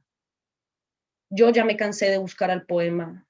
Yo ya no amenazo al verbo buscando nombrarme con falo. A mí me agotó traducirme y rogar por una luz que se pierde en el vacío, que me habita el pecho y se sabe universo. Observo mis manos. Están cansadas de tanto escribir con culpa y afán de sonar algo que no son. Las beso despacio y les digo que suelten al poema perfecto, que en mis escombros se agota la palabra y no vale la pena buscar lo eterno en algo impermanente. Observo mis manos y toco la calma que brota al sentarme en Dios, sentirme en Dios, cerrar los ojos y dejarle el mundo a los hombres que buscan nombrarse, saberse, erigirse en la erección de la palabra hueca que tanto tiempo han osado llamar poesía. Gracias. Thank you very much for inviting me. It was a pleasure to be part of it. Many thanks, Anna. Many thanks. Like Sajjad Sharif was mentioning, the sonorous flow of the poetry was so soothing in ear. So even though the Spanish language, when it comes to Spanish language, I actually do not understand this, but I can realize, I can see the flow of musicality. Wonderful. Many thanks for sharing this beautiful poetry and your own input on literature, on Latin American literature. Most of them are also my all-time favorite. Let me read some audience's comment. Saida Shahnaz Ahmed have a wonderful program. I will watch that recording later on. Camila Cien Fevers, Vamos, Ana Lopez, Narayan Koirala, wonderful, Brinda Mullik, wonderful effort by the Granthi, enlightening indeed. Krishna Priya Bhattacharjee, my mother came without being seen, just wonderful. Watching wonderful session, Krishna Priya Bhattacharjee, a poet from India. Saida Shahnaz Ahmed enjoyed the passion of the poem in Spanish. Romina Fesci Grosso Roberto. Jolie Mahmoud, thank you for sharing with us. So many thanks. Let us come back to Enrique now.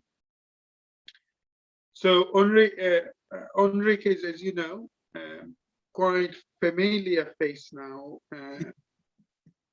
in Granthi's art initiative, art and literature initiative. So Enrique Barnales Alvarez is a Peruvian author, Peruvian poet, actually a cultural manager living in Colorado, USA. He holds a doctorate in Latin American literature from Boston University. He currently works as an associate professor of Spanish literature at the University of Northern Colorado. He has recognized the mythical poetry group. He has established the mythical poetry group Immanencia. He has published the books of poetry, Immanencia, many other poetry books actually, and the anthology of Peruvian poetry of 90s. He has participated in different literary events in the United States, Mexico, Argentina, France, just in the middle, and Spain.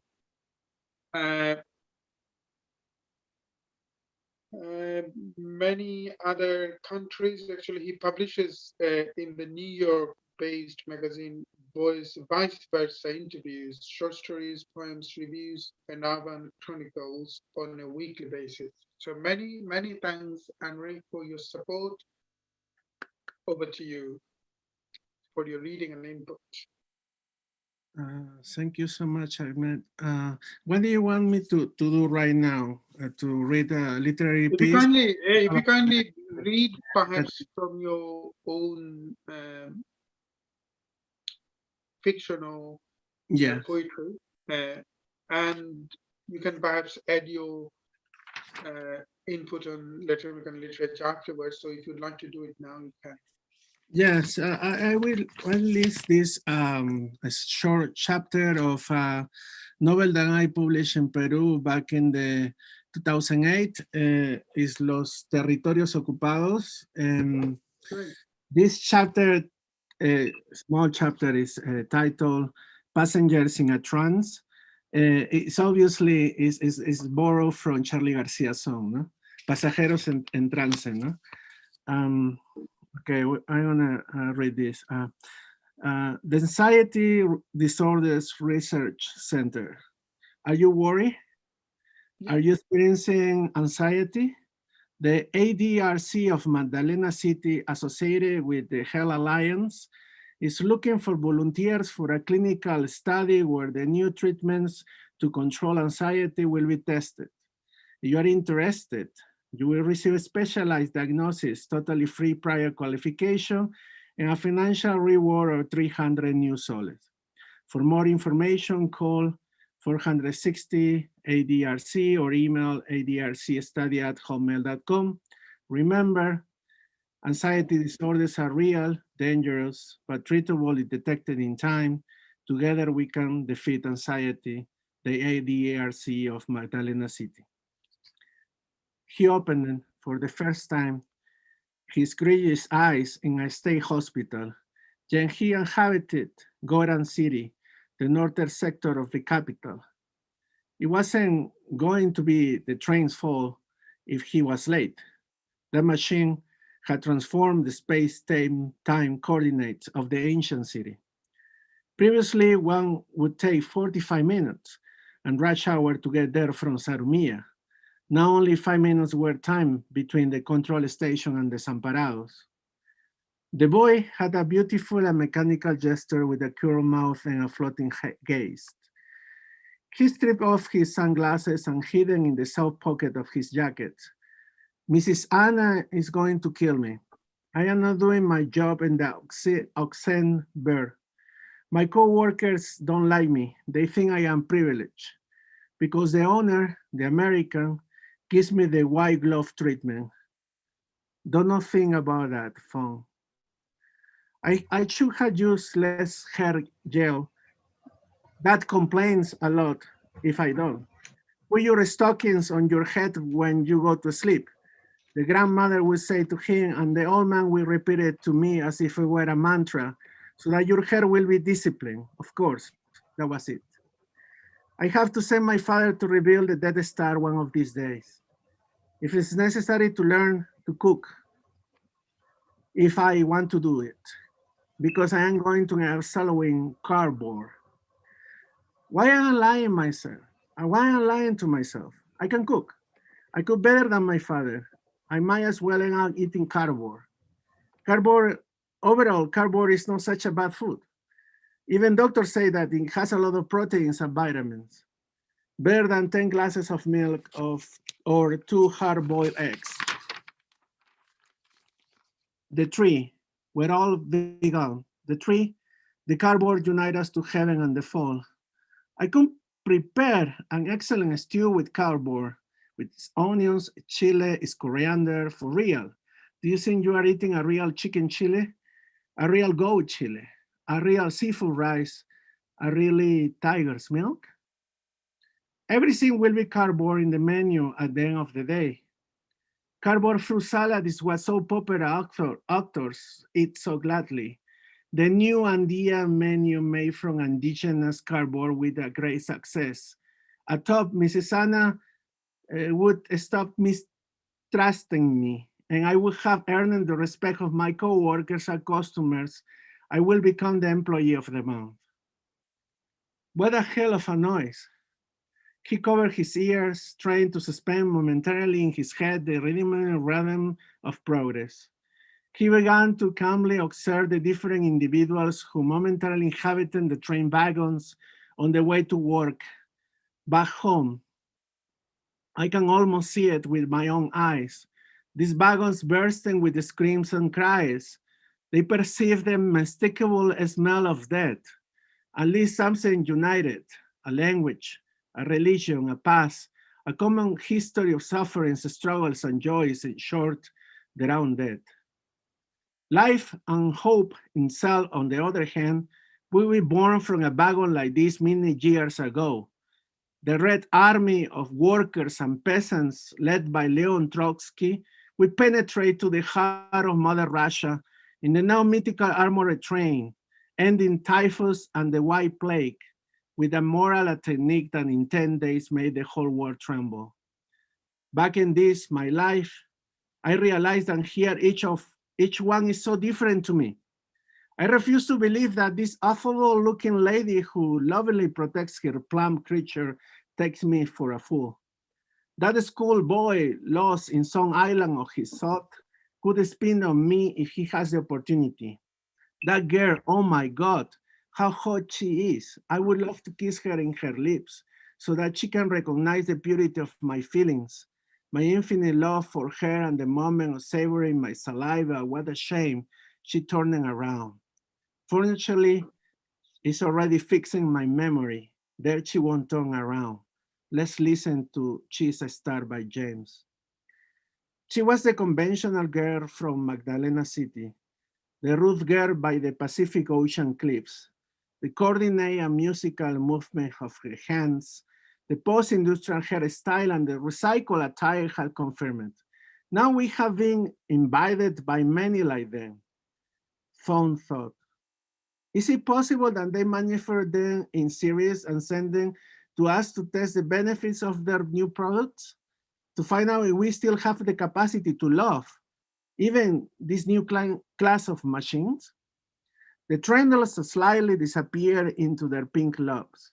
Her lightly made-up eyes, the barely dropped mouth, and his delicate voice have made the phone sail through feathered abysses, slightly shaken by the Pacific waves, the visions of Easter, where all that he loved will be destroyed and abolished forever. His face was of a feminine perfection. He was completely fascinated with that Caucasian Oriental hybrid machine, the silky black hair that fell slightly below her shoulders, exactly where the chip was installed under the disguise of a butterfly tattoo. She remaining unmovable, eternal, like a crystal palace that generates fear, a terrible paralysis in spite of her undoubtedly fragility. The young woman was talking to her best friend, the unfriendly punk boy, a faithful believer in the year of the rooster, as we can realize from his bizarre hairstyle.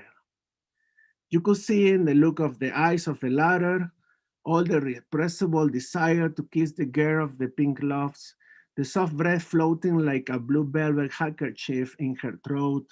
Her skin was too soft, like the touch of ghee between the fingers. In short, she was a slightly organic, gluten-free creature, an unconquerable territory where any pan fighter would lose his soul and his heart. Thank you. Thank you, Enrique. Many, many thanks again. I will come back to you soon again. Luis Benitez is here. How beautiful is this? Luis, you have so many admirers. Yeah. Especially with poetry.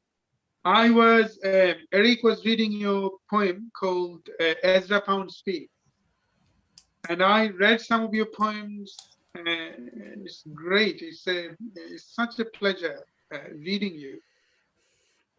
If you kindly read your perhaps new poems, if that's okay. Okay, I should do the translation. Yeah. Hola, Luis. So Luis Benitez was born in Buenos Aires, Argentina in 1956, the city where he resides.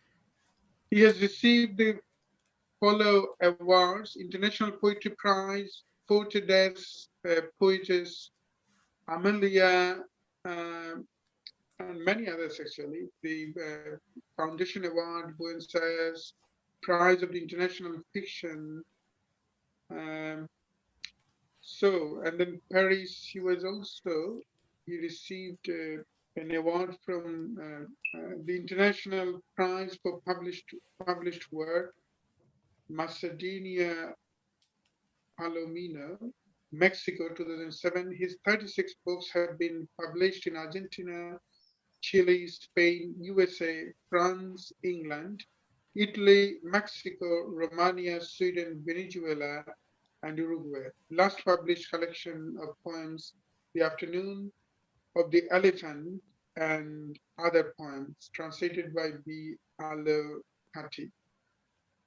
So thank you, Luis, for joining. If you kindly read 1 or 2 poems. Gaby, if you kindly perhaps translate or give a bit briefing in English. Hola Luis, Ahmed está diciendo que tenés muchos fans y que Eric leyó tu poema de Ezra Pound Speaks y bueno, leyó tu biografía y que te estaba preguntando si podés leer un poema.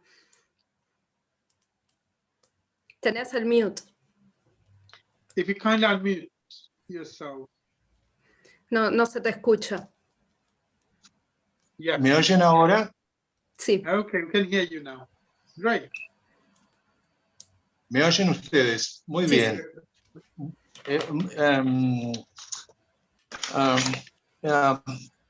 Thanks a lot for inviting me. I apologize because I had problems with the connection. I will read my poem, Alta Costura. Okay. No hay profesión peor que la de los diseñadores de moda. Esos que dictaminan convencidos si para esta prolongada temporada el largo de los versos debe llegar hasta la rodilla o bajar hasta los tobillos.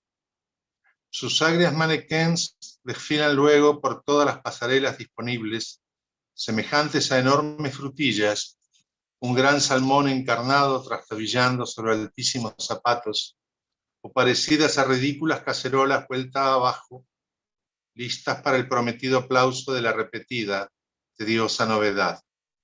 Si el cómo debe estar medio desnudo, si corresponde que se vea el qué. Sus creadores aseguran que de haber sido invitados, Homero y T.C. Eliot dirían, está bien, y casi ninguno vacilará en aceptarlo. En todo momento el dictado de la moda es la peor cosa de este mundo.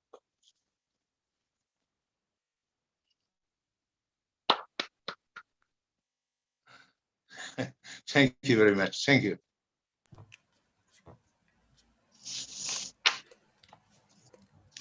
Can I read?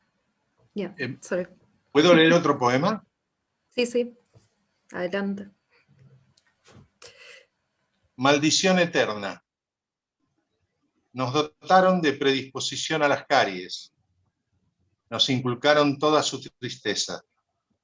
Cada frustración nuestra fue un destello de ajenos asuntos ocurridos en 1950. Fuimos el resultado de una noche de cerveza, de una reconciliación tras pelear por los impuestos, una infidelidad sorpresivamente descubierta. Nos dieron la réplica de sus horribles infancias, la adolescencia avasallada por los reyes, la madurez resentida de tan pesada herencia, la vejez fotocopiada de sus dos rostros cansados, mirándonos fijamente desde las lápidas. Ninguno pensó al entrar a la cama en que un crimen apretaban entre sus brazos. Y el cuento del amor, el amor de los padres por sus hijos, de los hijos por sus padres, la coartada.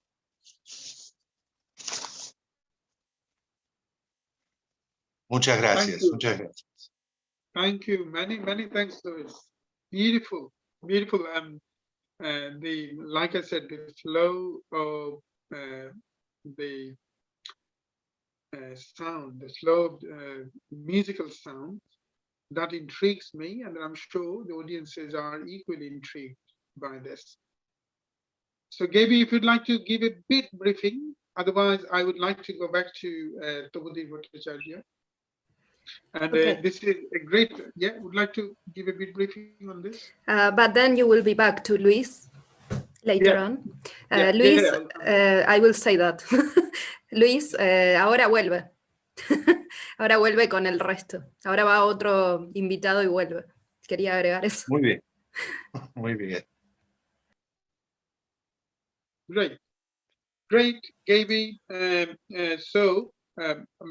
Congratulations to the phenomenal journey you have, Luis, in poetry, and that shows the reflection of post,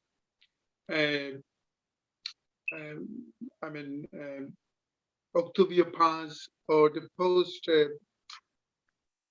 post Bloom poetry, mainly Pablo Neruda, post-Nerudian poetry.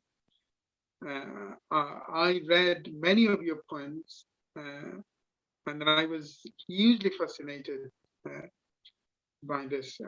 So audiences who are interested in this, Luis has many translations available, and that is available online. If you'd like to read it, it's open for you.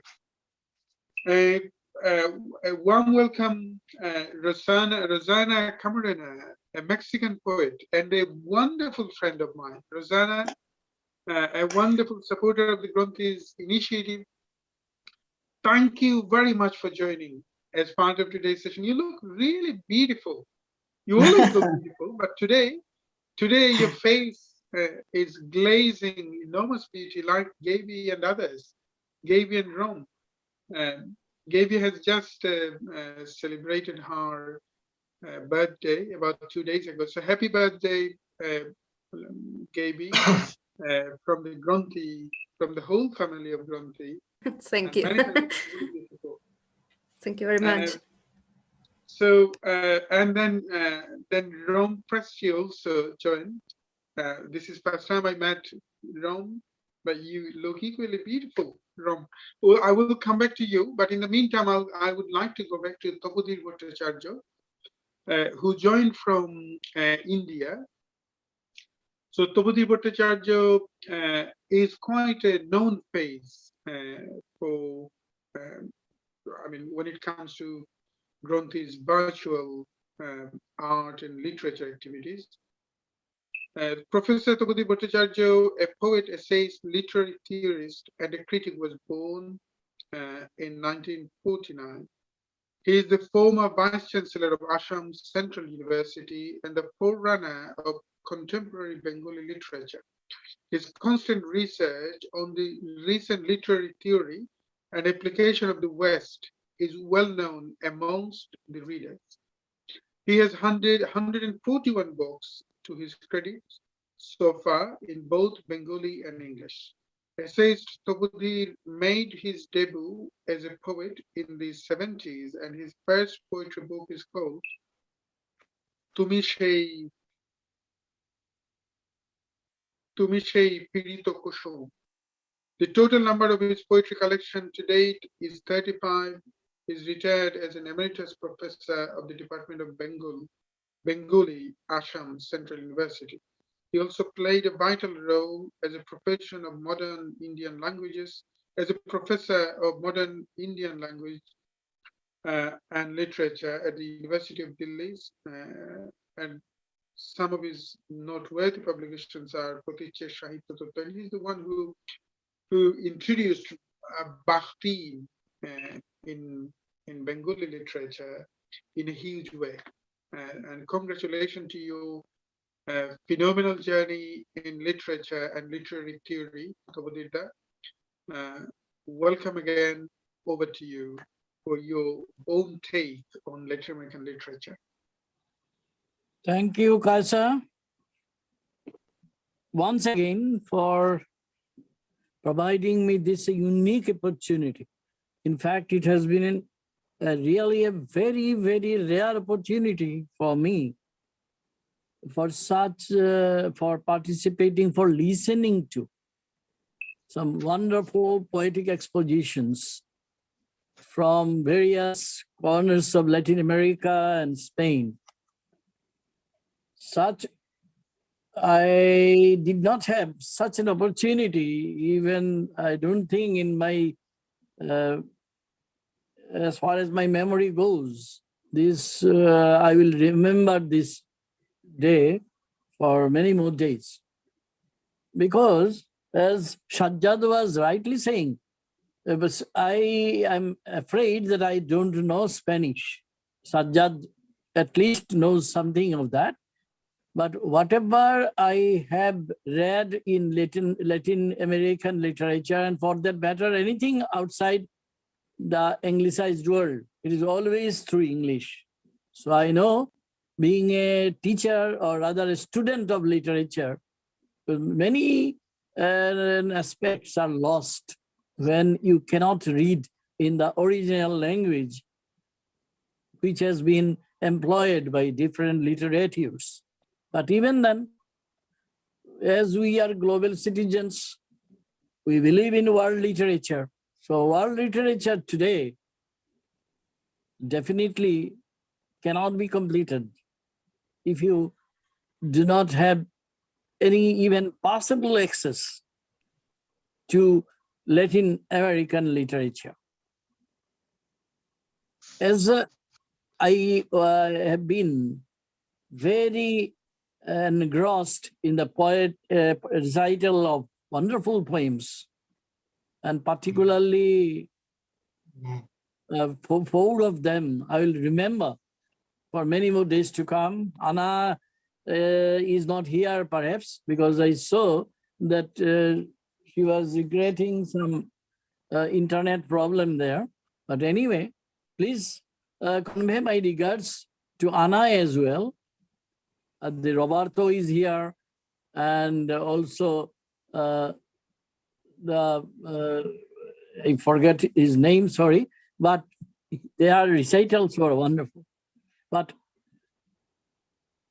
you know, you can't speak about everything in Latin American literature today. But when Anna was saying, I was thinking within that when we talk about Latin American literature, we talk about the booms which is known by the entire world. We talk about all the great literateurs, basically novelists, the poets. Because I hail from the northeastern part of India, and from a very small town, actually even some of the names did not reach me till my mid-youth, you may say. And that's why Lorca, Neruda, and Octavio Paz, their poems, I have some acquaintance, but after that, I'm sorry. And definitely these things I did not have any access, but listening to all of you, now I regret that I should have been more up in making myself contemporaneous with the Latin American poetry, which are being written today, or maybe in last 3 decades or so. Now, my experience basically is with the fictional microcosm of the Latin American writers, starting from the great father figure, Jose Maria Arguedas. I'm sorry, I will have to use only the English subtitles, because Deep Rivers and its young protagonist Ernesto even now haunts me. And Arguedas, he wrote some other books as well. By Deep Rivers, I have read many a times and tried to interpret in my own way. But as I remember, Anna was speaking of the post-colonial situation in a colonized world. And she was posing some questions too. I'm not going into the details because these will all be theoretical stuff. But I remember what Arguedas told us, he wrote in Spanish in his later life, but he wanted to write in the Andean language of Quechua, but he could not do that because of obvious reasons. Because of that colonial situation prevailing everywhere. And we in the Indian subcontinent, and that too, myself, Kaisar, and also Sajjad Sharif from Dhaka, we speak in the same language, Bangla, Bengali, you may say, and we have also the same experience. Now, Arguedas was seeking not only compassion for the oppressed, and that's why your worldview comes into the question, but a sense that the conception, while having conception, you must also have a very clear perception, a worldview of your own, in which people, even mountains, animals, the rain, the truth, all have dimensions of their own. And this dimension is powerful, is revealing, and utterly unlike the maybe the European original counterparts, the Iberian ones, as you find in Spain. But even then, Arguedas had an experience which is shared with us through a poem, because we are listening to all the great contemporary Latin American poets today.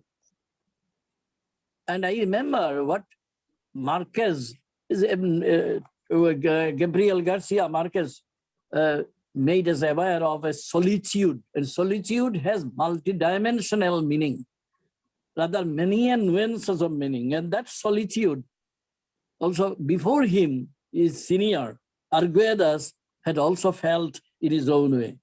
And I remember because there is a poet from Chile and Santiago, and something happened with a doctor, a certain doctor called Lola Hoffman. And he sang a song in Quechua. And he told that if we want to prosper in our own way, economically, politically, socially, otherwise, then we must develop the worldview of the Andes people. But because of that, he was beaten black and blue. And after that incident, that sad incident took place, Arguedas, who is basically a fiction writer, he wrote a poem. And the title of that poem is A Call Upon Her to Some Doctors. And I will be reciting, because I am among the poets today, some portion of that wonderful poem, and which I think that will throw a very illuminating light on what we should do. Because the great Sartrean question, why write? You know it well, that why write is a very basic question, a fundamental question, which all the poets and literatures everywhere in this world have to respond to. So I quote from that poem. This is a long poem. I will quote only some few lines. They say that we don't know anything, that we are backwardness, that they will exchange our heads for others, better ones. They say that our heart also does not match the time, that it is full of fear, tears, like the calendar lark, like the heart of a huge butchered bull. And thus saying, we are impertinent. They say that some doctors tell this about us. Doctors who multiply in our land, who grow fat here, get golden.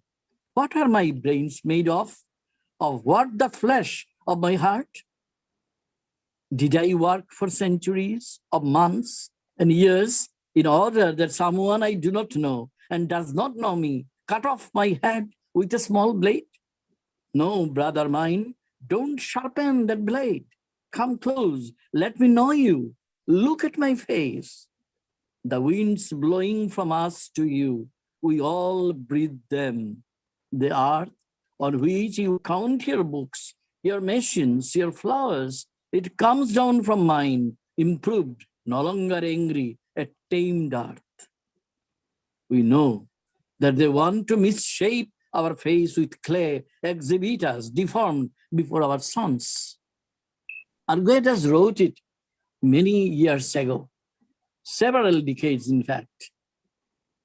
But even now, everywhere in various parts of the world, we are searching for an adequate response to that question which has been posed by Arguedas. As Carlos, when he began to write, to read out his poems, then we could come to know from his words, as well as from Ahmed Kaisers, that he believes in socialism. That is, he believes in an ideological position. Whatever ideological position you might have, it is important to take some very strong affirmative position, because our position determines the truth that we want to establish in the world we inhabit. Unfortunately,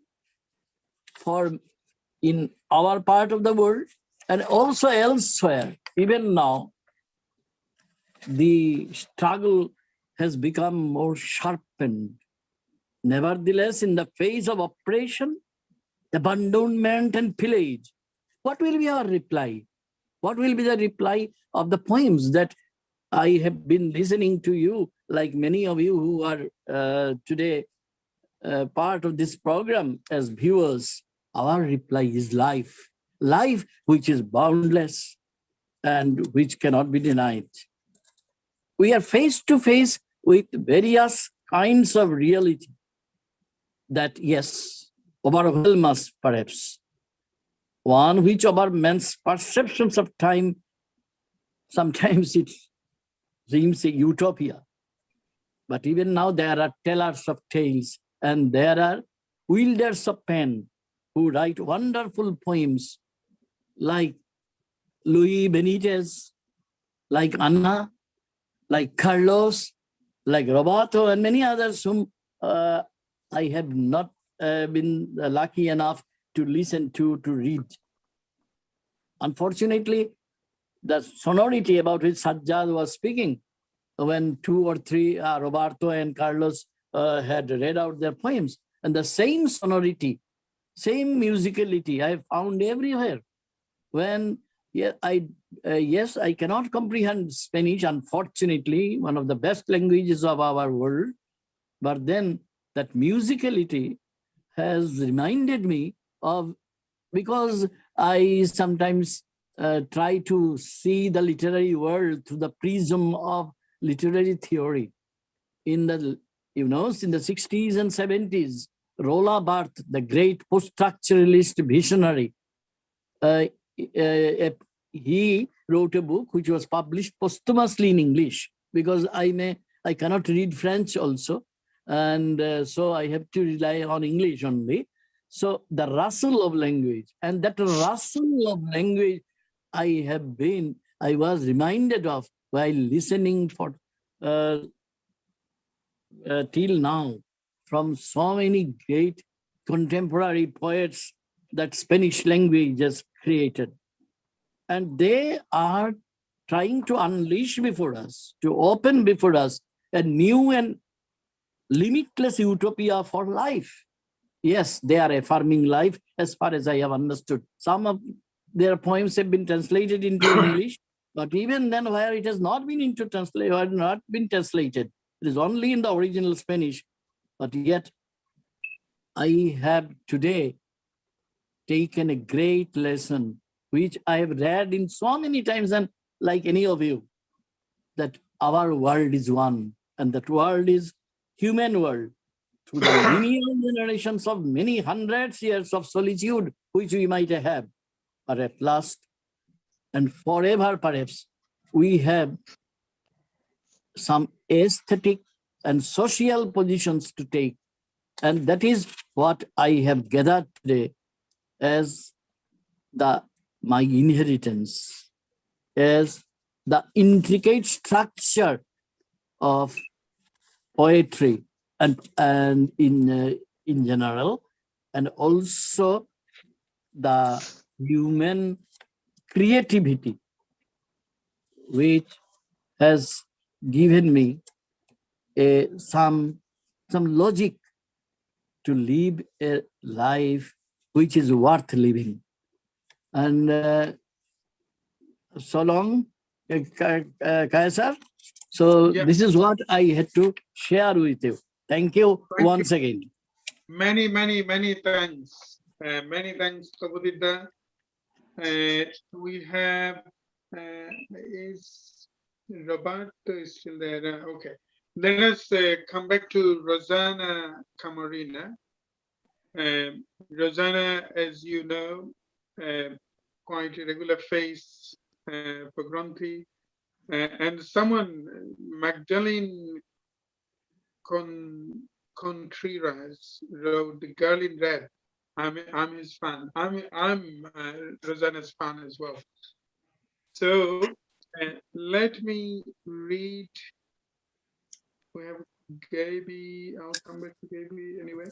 So Rosanna Camarena is a poet, is a Mexican poet and a cultural expert who was born in 1968 in Mexico. She graduated in graphic design. Since 1996, regularly participating in the multidisciplinary workshops, events, anthologies, both nationally and internationally. Rosanna is the coordinator of esteemed Mexico International Literary Festival called the Other International Literary Festival. She's a member of Por Favor Lee Poesia, Please Read Poetry. Wow. Also, which was created to disseminate poetry to the public. She also participated in the project called 1,000 Women Against Violence. Her books have been translated into English, Italian, Nohati. Rosanna is also included in the literary directory dictionary of writers in Jalisco. So thank you, Rosanna, for joining, and a warm welcome. And Hi, my dear Ahmed. I'm so proud to be here with all of you. I'm so proud to be a Latin American poet, and more a Mexican woman poet, the country for Sor Juana, Rosario Castellanos, Octavio Paz, Rulfo. And I sent to you, I apologize because I don't have the translation of my poems. I don't know, it's a problem. I think almost all of you speak Spanish, no? Is good for you, Ahmed? Yeah. Speak Spanish? Yes? Yeah, you can, yeah, thank you. Más o menos. Okay. Okay, sorry. I don't know, I have to translate, and this poems is don't have to translate now. Okay, the first poem talk about the touch, the body touch. Is comparing the playing music. Tócame, 1, 2, 3. Sigue tocando, surca, delinea, hazme crecer, monta, multiplícame como pan, dilúyeme, conviérteme en vino, desilvana, teje, toca, vuelve a tocar hasta que te abra la puerta, los brazos, las piernas, viértete, lávame, hagamos comunión de estos cuerpos ácimos, entra y tócame, en infinito compás, 1, 2, 3, como único instrumento. Okay, And now I have a poem talk about inside, little spaces inside, outside, and compare the little things with the big things in the universe and life. Say, instantes. Y en el preciso instante que nace la duda, nace también una certeza, de esas que hereda el tiempo con desinterés. Entonces, por instancia me pongo a unir los poros de la piel como los diagramas numerados que se hilvanan con tinta para que aparezca algo. Y aparece mi figura de cuerpo entero. Me tiendo, me hago carpa, te doy sombra, y entonces, en el instante que entras, me trasluces. Y allá en el parque, en el preciso instante que un niño juega a las canicas, yo subo al bimbalete donde los latidos alcanzan su algidez. Y en el lugar que dejas caer la caricia, la tomo como pañuelo para guardarla en el bolsillo, por si acaso. Y en ese preciso instante que falta sal en la mesa, provoco a la mañana para desayunar palabras dulces con leche y horneo recuerdos que satisfacen el cuerpo de bondades. Y me detengo precisamente un instante para comprobar que también es preciso dejar morir las flores en el jarrón sin remordimiento. A veces se necesita dejar crecer el preciso instante para que alcance estatura. Y es preciso y abrupto y necesario también el tiempo donde se comprende que es la misma tierra con la que se juegan los pasteles de lodo que está bajo las uñas y sobre los muertos. Y llega el día que por un instante, no sé cómo, se confunde la Vía Láctea con los quarks, las palabras con el barullo, el celular con un rostro, y cambias los ojos por pantallas multicolor. Y en ese preciso instante que nace otra duda, nace también la certeza que siembra el sabor, que deja un beso recién robado, que asegura que si el tiempo se pierde, también hay manera de encontrarlo. And now I have only 5 minutes left. Now I want to read for you a poem and talk about is not easy to be a woman. A Latin American woman is so hard. And this poem is Ay, mujer. Mujer, modelo para armar a la fuerza y desarmar de un golpe. Mujer, convertible, mujer ajustable, camaleónica, santa y puta, madre y amante. Mujer de corazón sustituible, de sentimientos intercambiables. Mujer que funciona con calor. Un solo roce le da energía para seguir deambulando. Mujer, ay mujer. Pero ay mujer, te exhibes en el aparador, sonrisa colocada, arrugas naturales, muy pocas canas, muchas ganas y los dientes parejitos, de fácil uso, sin necesidad de atención. No exijas solvencia económica, que al cabo tú puedes sola. No debes reparar en un físico agradable, simplemente hay que ceder. Un agarrón será suficiente paga. Ay, mujer, pero ¿hay mujer? Existen varios modelos: cristal, porcelana, plástico y trapo. La garantía está en las manos que lo tocan. No se preocupe usted por su eficiencia, pues apenas no le satisfaga, podrá sustituirla sin ser juzgado. Si se rompe, no importa. Si le arrancan los ojos, no importa. Si se coarta su libertad, limita su pensamiento, trunca su oficio, no es grave. Para eso fue hecha. Por eso nació de una costilla. ¿Qué más da? Ay, mujer. Si no hay mujer, no es para que te quejes. Agradece que tienes marido. Ser hembra es oficio heredado. calladita, cargadita, obediente, sumisa, para ser buen ejemplo para tus hijas y que los varoncitos vean cómo debe ser una verdadera mujer, hogareña, fiel e inmaculada. Dios y hombre te enseñaron a decir, y amén por ello. Y ahora, ¿hasta dónde hemos llegado? Mujer pensante no sirve para tener hijos, mujer sin hijos no sirve para nada, mujer con visiones peligrosa, mujer con éxito es una amenaza, mujer que sabe amar es una pérdida.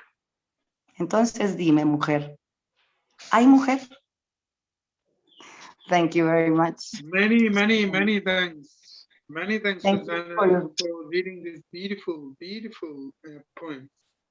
Let us come back to Romina Fresci now. We have two more poets, and then I'll come back to all of our speakers again. Two more poets. So one, Romina Fresci, and then Gaby Sambusity, our friend, and the one who has collaborated with the Granthis initiative, the director of, the founder and the director of La Ninfa Eco, Gaby Sambusity. So Romina Fresci lives in Buenos Aires. She began to publish poetry in 1990s. She founded and directed the Poetry and Criticism magazine Plebella 2004-2012. She's a teacher of writing and literature in university and creative contexts. As a researcher, she has focused on the study of, among other topics, the works of Nestor Berlanga, Juana Inés de la Cruz, Delmira Agustini, and the critical imaginary in relation to configurations of gender, methods, and sexuality. She's a part of the groups Poetas por el Aborto Legal, Argentina. As an editor, she has realized various experiences, such as the press's Arti Plegable, La Flota Magica, and Juana Ramirez Editora. In 2013, the press UDEBA, University of Buenos Aires Press, published an anthology of essays, illustrations, and poems from Plebella, selected by Fest. In 2020, along with Estosian Alangona, she began a new stage for Plebella called The Afterlife for Clouds. Over to you, Romina. Many thanks for joining. Thank you. Thank you.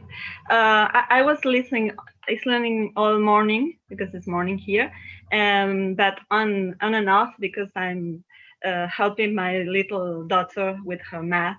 So excuse my camera coming on and off. Thank you for inviting me. Thank you, Gaby. I was trying to listen to all of you, and I'm not sure what I want to say, but I was thinking maybe just invite you all to read again a wonderful essay by Jorge Luis Borges, which is The Argentine Writer and Tradition.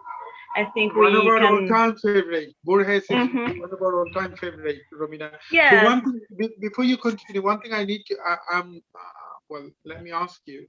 Did you find the live streaming okay? Could you share this in your timeline so that your friends can join, perhaps? Yes, yeah. I put it in Plebecha, Nube, the group, and I think it's broadcasting there. I don't know. Pardon my English. Okay.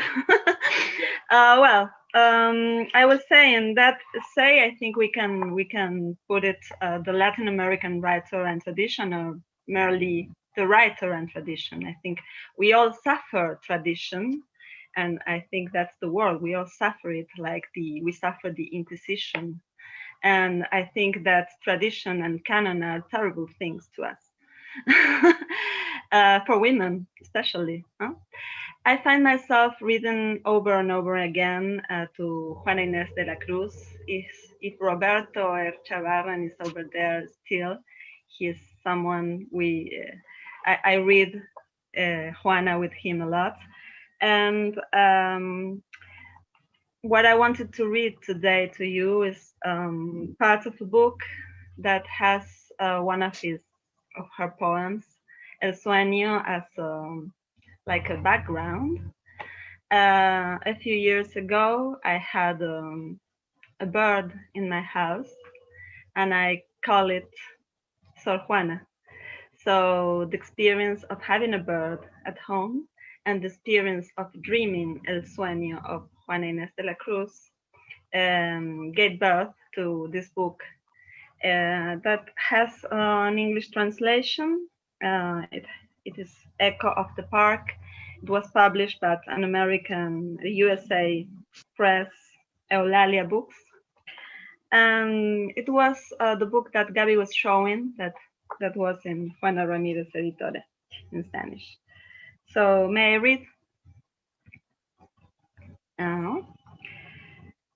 It touches the earth and touched my body with its flutter. A scent, that desire, that body, small and dead, of the one who was my friend. Both free, bird, human, both things at the same time. When we touched, death also touched us, like an omen. Something no one gives any credit to. It's an ache that fades, trapped in the machine of what needs to be done to function, and it never digests. That absence has feathers. It doesn't process this. After a miraculous encounter in the gravel of the ordinary, joy at seeing you, at having known you. Then there's a hole with no insides that translates all I can get into wind, into dust, and nonsense. Sor Juana, thrush, with none of the ambition of great trees.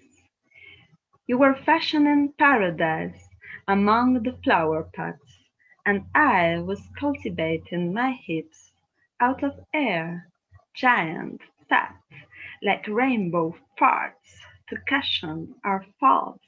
I had faith, and I walked that way, unknown, with your feather heart sleeping just above my own, as if paradise existed right under my chin, your heart with mine. That Eden didn't last. I knew it, but even so, I climbed the air that now clips me. A miniature Eden, also lost, bruises the stupid peace that comes over me like paralysis. Beside ourselves, the root of rituals appeases us. High on routine, I attain survival, like it's nothing. Everything follows its course until it backtracks. The end is the beginning. Death gives way to life. The spirit of commonplaces communes us, columns us, lined up with no escape. Vulnerable whether we follow or don't follow commands. I want to thank Janine Peters for the translation. Thank you. Many thanks. Thank you very much, Romina, for this beautiful reading, beautiful poetry. Thank you. Let us come back to Gaby, and then I'll come back to Luis Benitez, whose poetry I'm keenly looking forward to listen to. So Gaby Sambucity is a friend, is one of the close friends of the Gronti and mine. So Gaby Sambuceti is an Argentine-born, UK-based writer and poet. She holds a BA Creative Writing from Brunei University, and she's a Latin American and Spanish literature teacher. She's the founder and managing director of a magazine and podcast called La Ninfa Echo, with a team of writers and academics from Europe and the UK, the US and Latin America. She was the event director at the Oxford Writers' House, a hub for writers within the community and University of Oxford. In 2019, she participated in talk about writing and freedom of speech at the House of Commons. She's the editor of The Good. She's the author of The Good, the Bad, and the Poet. Also, she toured in different countries, and her books, reviews, and collaborations appear in different magazines, anthologies, and literary projects from Argentina, Brazil, Peru, Germany, Bolivia, US, Mexico, Chile, Italy, Spain, Bangladesh, India, and the UK. Gaby, happy birthday to you again from the country and from all of our friends. Thank you. Thank you very much. Please read two of those poems. One that I am Your poem. Thank you. I would like to say thank you again to all. It's a real pleasure to be here today, for real. Like the poets that were present today, they are wonderful, amazing, and I'm a fan of all of them. And I would like to, so I was not going to be here today, but Ahmed convinced me. So I was thinking what to read today. So I have your poem, Ahmed, that I'm going to read. And I have another one that I never, this poem, I only read it once. And it was the first time I read in London in a public place. And this poem is meaningful for me because it's the poem that it was the beginning of La Ninfa Echo. So the project that then I was a founder, and it was, I think this is the previous poem before I created that project. And I wrote it in Argentina, and it says, Narcissus drowns slowly and resurrects among disappointed journalists. He raises his blue feet in the tomorrow. Narcissus gathers the pieces and it forms a new moon. Myths are reflections, nothing is allowed. Behind the fetish despair, a pastel not adjusted. Those blind kids cannot put it together. And that is the end, official or recycle, of Narcissus in 10 TV sets assassinated in a dark night of unidentified nymphas. Thank you. So that's a poem. And I have another one that is very short, and it's Ahmed poem, and it's called My Courage. So for this one, I need you all to close your eyes and imagine a room full of people rejecting your verses. Imagine a room full of people criticizing your career. Imagine a room full of people laughing because of the way you look.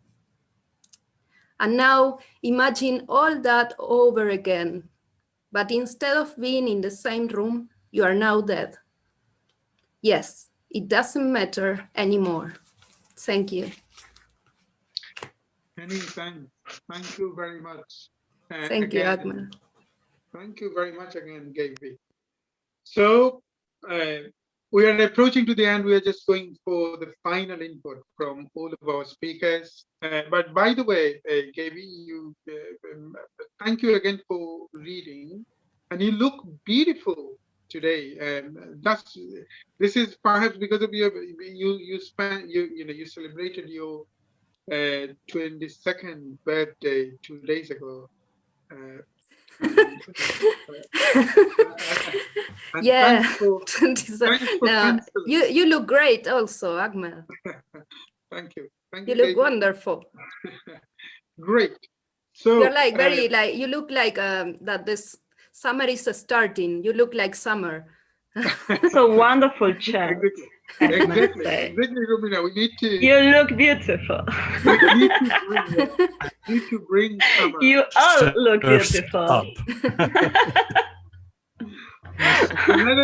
Let us come back to Luis Benitez, one of my favorite poets from Argentina, who kindly joined this session.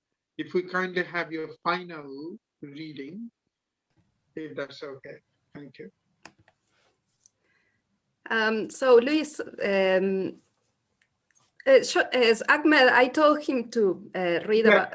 Yeah, so, the final, yeah. Luis, si querés continuar con lo que habías preparado. Perfecto. ¿Te leo otro poema o vamos al texto sobre el boom? Si querés hacer los dos, porque Ahmed me parece que quiere otro poema también, así que las dos cosas, creo yo. Bueno, perfecto. Perfecto. Bueno, quiero agradecerles a ti, a Ahmed y a todos los que forman parte de la organización por haberme invitado y tener el placer de escucharlos. El texto se llama José Donoso y el boom y post-boom latinoamericano. La superagente literaria Carmen Balcells, principal impulsora del boom, afirmó: el invento de la palabra boom no fue para constituir una fraternidad de amigos, para relacionarse afablemente e irse de excursión al campo con las familias. No, no, no. Aquello era un lobby, algo que tiene que ver con el poder literario, con vender, ¿comprende? Vender. Y tantas décadas después aún funciona el invento. Venden millones de ejemplares. El boom fue una construcción cultural y a la vez comercial, facetas que se complementan, interceptan, interactúan, se interpelan y se modifican recíprocamente. Sin la una no hubiese existido la otra. En ocasiones la lógica del capitalismo genera eclosiones culturales enriquecedoras en el doble sentido de la misma expresión. Como construcción cultural innovadora, el boom debía establecer una modificación del canon internacional, abriendo paso a una vanguardia latinoamericana. Las figuras más destacadas fueron los luego archiconocidos Gabriel García Márquez, Julio Cortázar, Mario Vargas Llosa y Carlos Fuentes, también el chileno José Donoso. La maniobra permitió inclusive asociar al boom propiamente dicho a antecesores y continuadores, brindándole a todo el conjunto una instalación todavía más concreta en la cultura. Llamativamente, el período de los antecesores y el de los continuadores del fenómeno, el post-boom, son los únicos que incluyen escritoras, asegurando el rol de los masculinos asignados al papel principal e indiscutiblemente canonizado del boom propiamente dicho. La obra de Donoso, que coincide con el estallido del boom y recibe su impulso, es su novela corta El lugar sin límites, publicado por la editorial Joaquín Moritz en México en 1966. El lugar sin límites tiene por protagonista a Manuela González Astica, un homosexual transvestido que regentea un burdel en la remota localidad chilena de El Olivo, propiedad casi exclusiva del poderoso diputado y terrateniente local Alejandro Cruz, Don Alejo, de quienes prácticamente todos sus pobladores dependen, directa o indirectamente. Tal como lo resalta Severo Sarduy en su obra Ensayos Generales sobre el Barroco, la inversión central, la de Manuela, desencadena una serie de inversiones. La sucesión de estas estructura en la novela. En este sentido, El lugar sin límites continúa la tradición mítica del mundo al revés. El significado de la novela, más que el travestismo, es decir, la apariencia de inversión sexual, es la inversión en sí. Una cadena metonímica de vuelcos, de desenlaces traspuestos, domina la progresión narrativa. Inversión que desplaza en la novela de Donoso el tradicional rol protagónico del varón heterosexual, sí figura central en las obras de Cortázar, García Márquez, Vargas Llosa y Carlos Fuentes, por la de un travesti, madame de un prostíbulo, en un sitio tan sórdido como el Olivo, carente en absoluto de los mágicos encantos de Macondo, París u otros carismáticos ambientes como los pergeñados en ocasiones por Vargas Llosa o Fuentes. Y lo hace Donoso en 1966, hace más de medio siglo ya. La inversión de valores, escenarios y protagonistas operada por Donoso en su novela posee múltiples facetas, una de las cuales es su tratamiento del patriarcado, el sometimiento y el género, aspectos a los que la inversión manifiesta en El lugar sin límites hace algo más que lesionar. La novela de Donoso abre desde un sitial de prestigio y difusión el juego de transformaciones e inversiones que, décadas más tarde, deparará la mayor publicación y divulgación de los antes sujetos fuera de lugar. Textos que en factura de novelas, relatos y cuentos atenderán a referir las peripecias de protagonistas LGBT, ya visibilizados y aceptados como sujetos literarios por el canon y no relegados a las áreas marginales y o censuradas, barridas fuera del campo de lo admisible. Desde luego que estas meras especulaciones en cuanto a la calidad propia y la proyección alcanzada por El lugar sin límites de José Donoso no agotan cuanto puede decirse respecto de su obra, ni la relevancia de su aporte en fecha tan lejana como los años 60, durante el boom latinoamericano, para favorecer el ingreso de un nuevo tipo de textos en el canon actual, cuando se multiplican los títulos y lanzamientos editoriales de similar espectro. Antes bien, atienden a establecer un posible punto de partida para discusiones y debates posteriores. Thank you. Thanks to you. Many thanks, Luis. Thank you so much. Thank you very much for joining again to this session.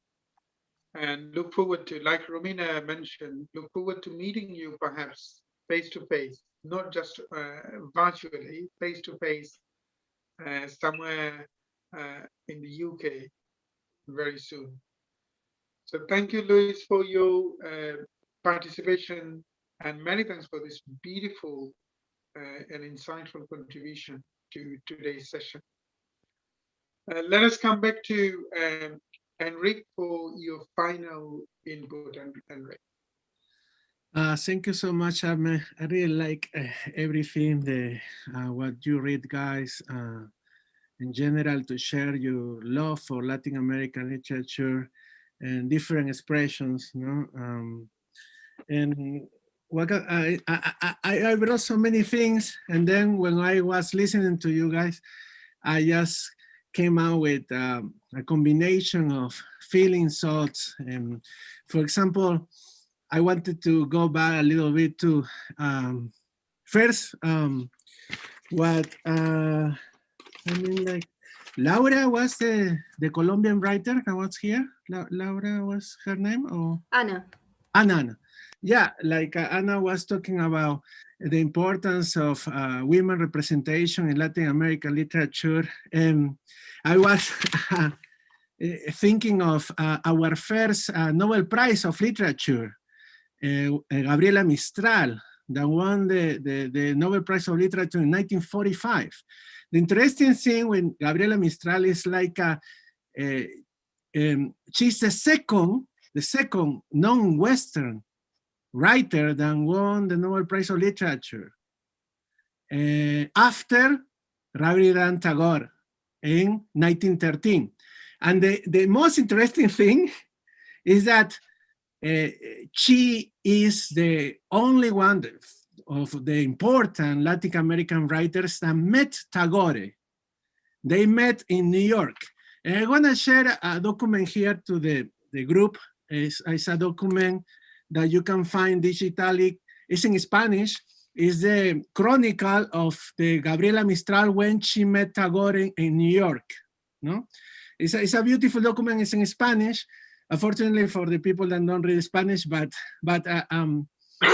well, that encounter of the two non-Western Nobel Prizes in that moment, and the first Nobel Prize in Latin American literature was a woman. And Gabriela Mistral is not only a Chilean writer, but is a global writer of Latin American literature. She lives in Mexico.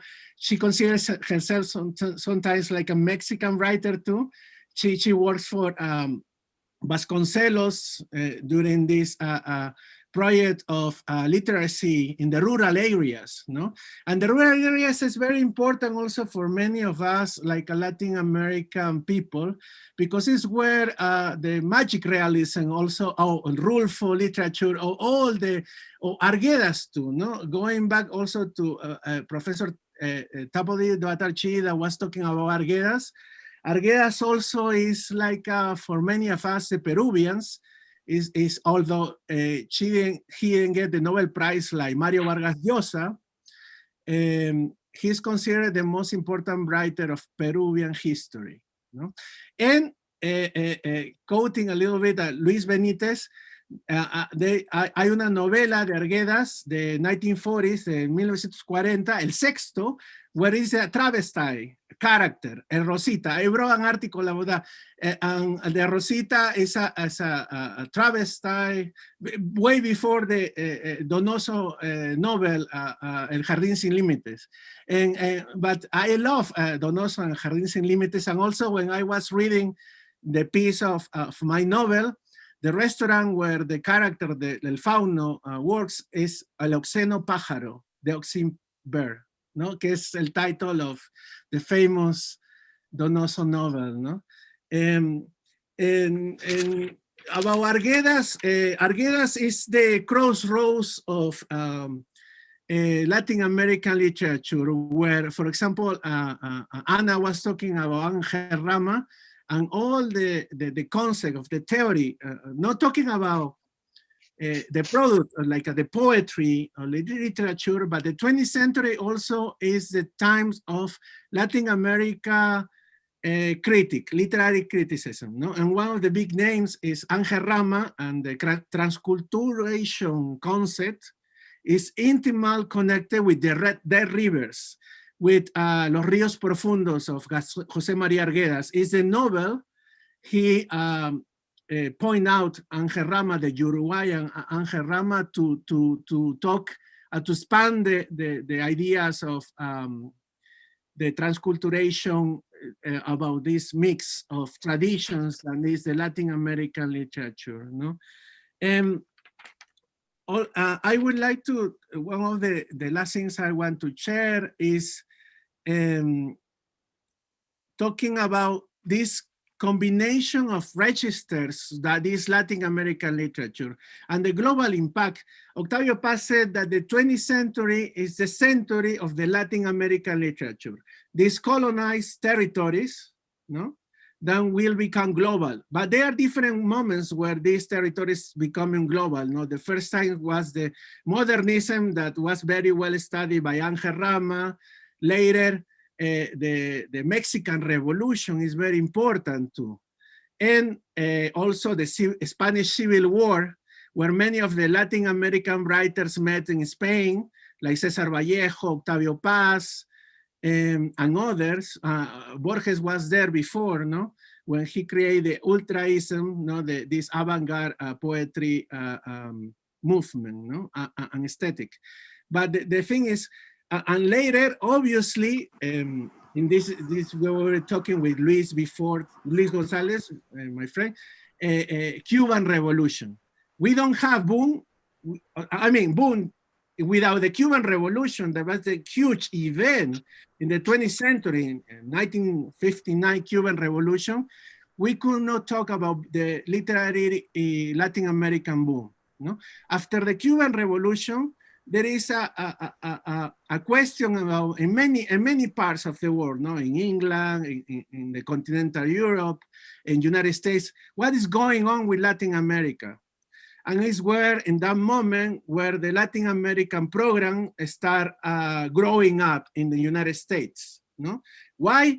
Because we need to know about these people they defeat a dictator, no, a Cuban dictator, and now they are getting independence and autonomy from the United States of America, no, that consider these territories like the backyard of on their interests, of United States interests, no.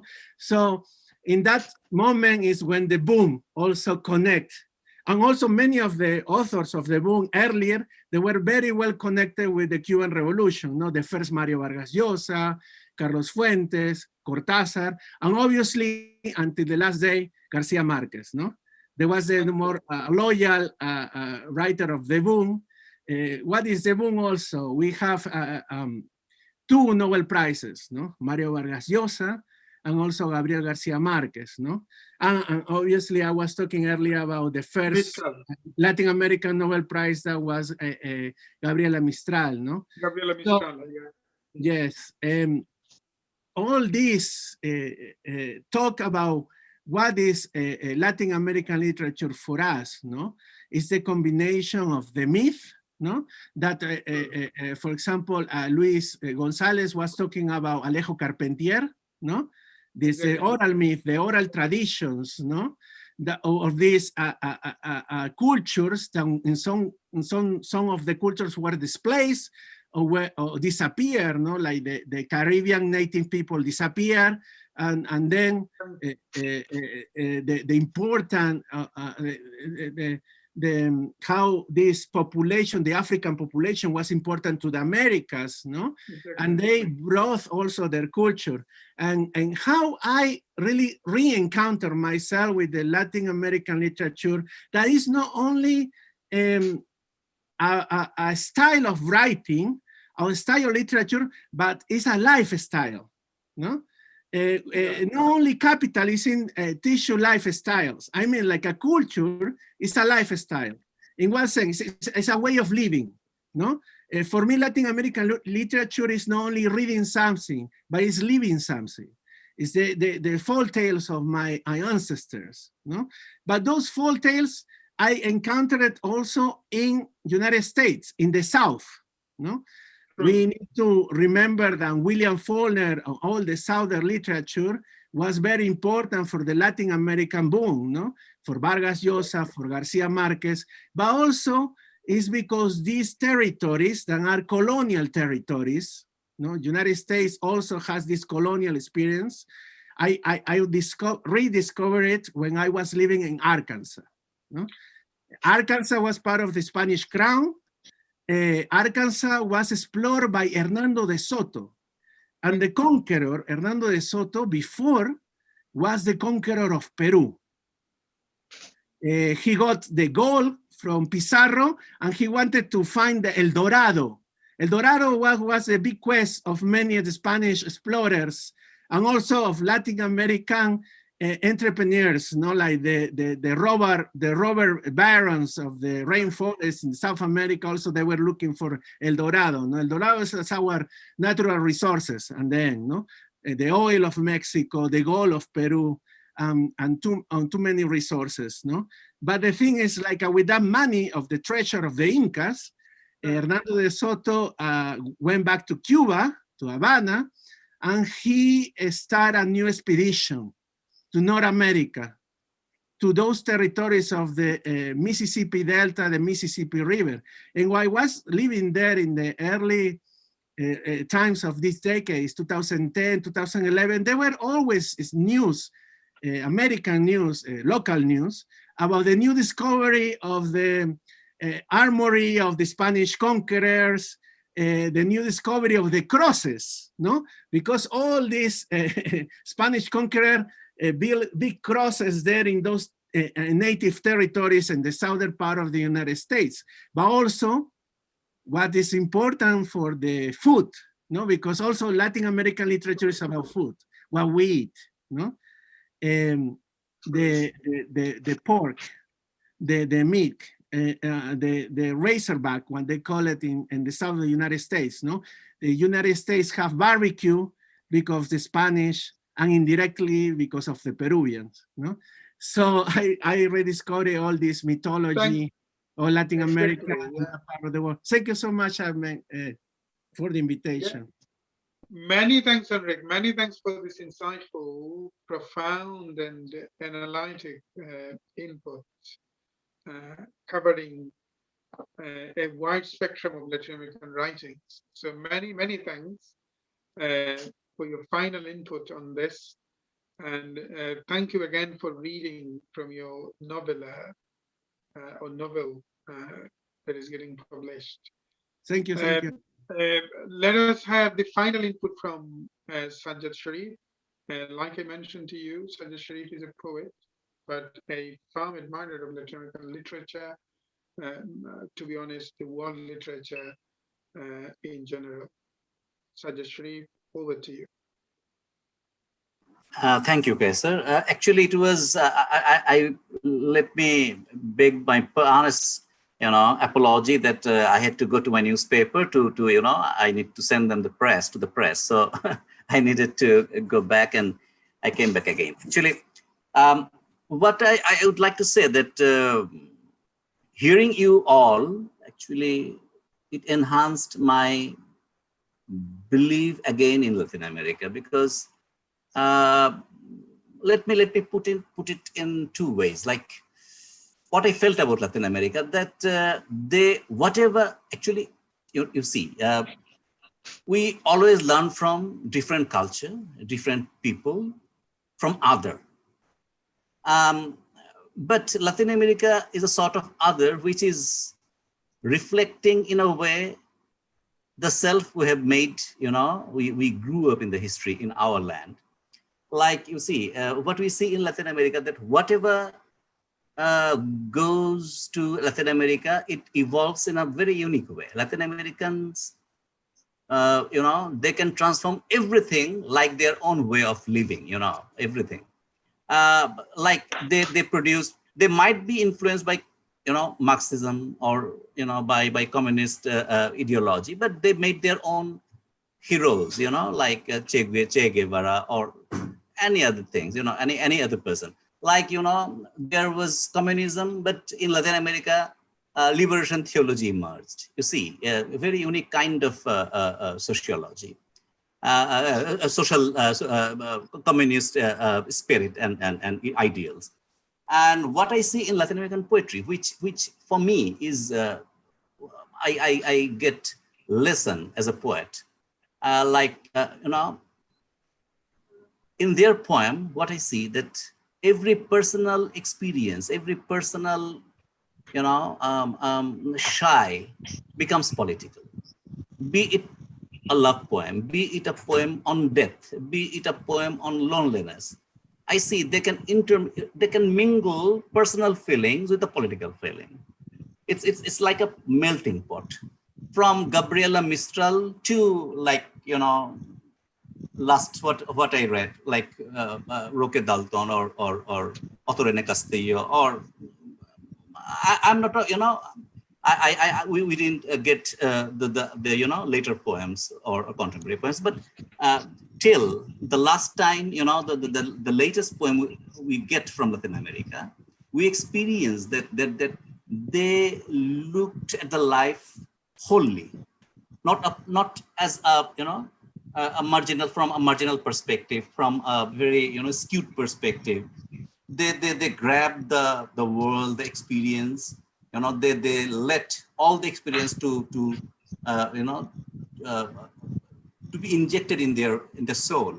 And when they write poem, they mix all together, from political to personal. They mix together, and we can, from one single poem, we can feel from the person to the society. They cover everything. Language become very manipulative. Language become, the images are very volatile. There is sonorous kind of lyric, but there you can hear personal shies from personal size to the the very what can I say, like social slogans and everything, but in a very poetic form. So today, whatever I heard from you, it enhanced my experience as a poet. Thanks to all. thanks to Kaiser. We want to meet again and want to, enhance our poetical, sensibility. Thanks to all. Exactly. Many thanks for your meaningful contribution to this discussion. And this platform of Granthi is designed to make a bridge between the poets and writers of one corners with the poets and writers of other corners. So I'm sure it is kind of a exploring experience for many others who are watching now. Let us come back to Luis Gonzalez Barrios for your final input. We are approaching to the end, actually. Well, thank you all for the session. It was very inspiring, very informative. It's a pleasure to meet writers from all over the place. I will get into new Indian and Bangladeshi poetry, and Latin American poetry is already part of my soul. And in terms of I agree with what just mentioned Sajjad Zarif, that there is a big still alive. Latin American poetry and culture is like been suppressed for so many centuries, but it never died. And I think it will come back in a different form.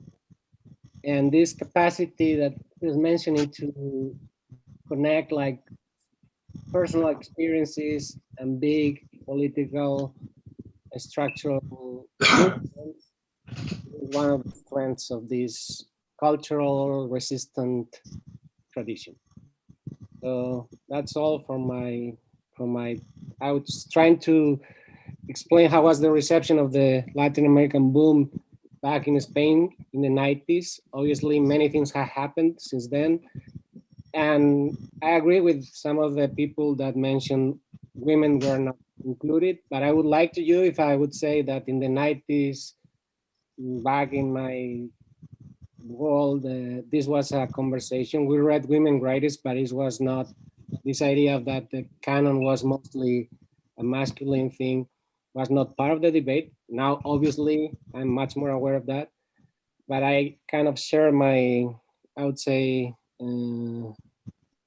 educación sentimental, my education through these readings. And thank you all for your time, attention, and I hope I can see you soon in any other event. Many thanks. So many thanks again, Luis. We need to actually, for covering the whole spectrum of Latin American literature, it would be a day-long commitment, actually, I think. And especially we covered pre-boom, some of us actually mentioned Campentia for boom literature. And it is hard to cover post-boom literature. And then I find, I'm not sure why she's not mentioned in serious literary cycle, especially the Isabel Allende of Love and Shadows. I'm a big fan of a great novel that I read, a post-boom writer, Isabel Allende. But for some reasons, I do not get enough mentioning. Perhaps we could continue this talk afterwards, sometime afterwards. Thank you, Luis, again. Let us come back to Eric Shalanda. If you kindly read some of the poems again before we finish and before we go back to the final comments from other speakers. Thank you so much, Kaiser. There's so many thoughts that I've had. There are so many notes that I've written that I can't even read. But Sajjad said that imagery is volatile. I'm just going to read some lines that I wrote in the last 15 minutes about Enrique and the video there, half his head disappears. Deconstructed poet.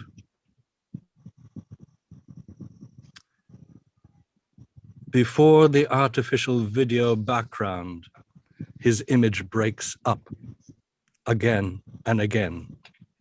Once when he entered frame, his dismembered and disconnected arm floated, severed in the frame, hovering like the holy relic of a violently extinguished saint. And then, miraculously, his body reconnected with it. But his hat would shape shift, and part of his head disappeared repeatedly. Maybe not a bad thing for a poet. Surrealism, or just bad video effects. In this world, not many can tell the difference anymore.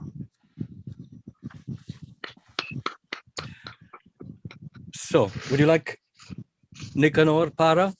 Oh, Nicanor which Para, reminds me, yeah. with women, I'm so glad you mentioned Isabel Allende. Isabel when Allende, I'm a people were big saying fan that. of her, but for some reason, I do not But see also, her. everybody's talking about serious literature, Yes. and song is important too. I mean, not so important in literature, a Peruvian singer like Alicia Magina, but she was a beautiful singer, and there were Indios was an important verse, and Bhattacharya, Dr. Bhattacharya mentioned was the first one to mention Quechua, and I'd thought of this before, that with a lot of the South American poets here, there's probably more Arab blood from Andalusia, which is a noble and important and beautiful thing, than there is Indian, South American Indian blood. That's the colonization has been very effective. And the hybrid is like a mirror, the Spanish mirror in a way, and a mixing, which is always absolutely important.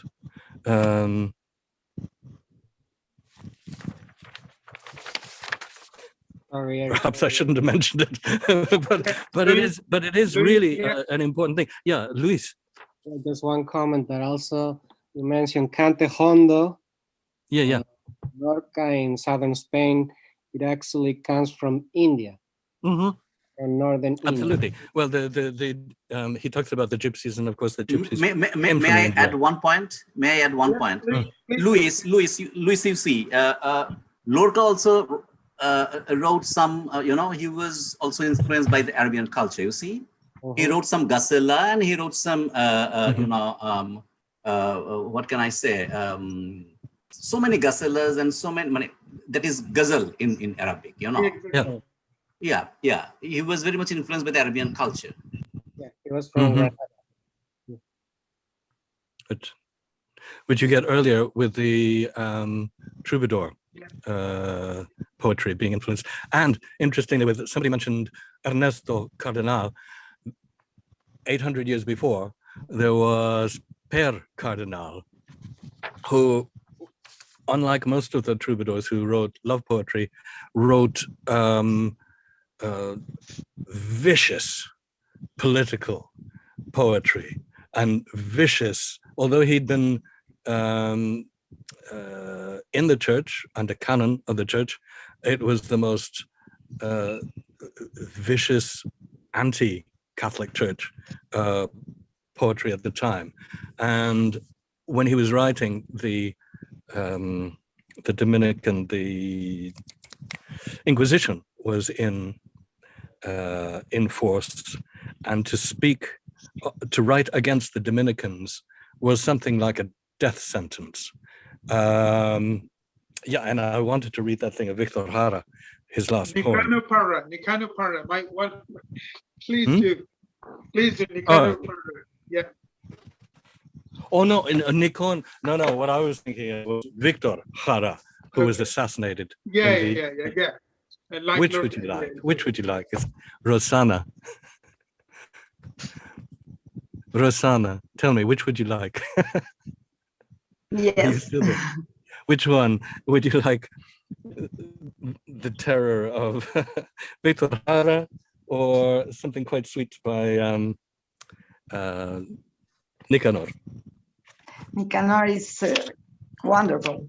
It's Okay. a humor, beautiful humor. This The may be anti-poem. Yes. Anti-poem. Exactly. Well, yeah. And Rosanna, I hope sometime to be in touch. I very much enjoyed what you did, and you've got a beautiful voice. But this is perhaps a good way to finish. Well, Rosanna is going to invite us in Mexico for the festival she organized. So perhaps when the COVID is over, we will be in Mexico. It's a subversive festival. It's opposite combination with the great field. It's the other field with the people. Yeah, I want to. Okay, I want to be in touch about all of you. I am. Okay. Great. Okay. So, okay. Quickly, Nicanor para, the last toast. And I'm sorry I can't read it in Spanish. Whether we like it or not, we have 3 choices. Yesterday, today, and tomorrow. And not even 3.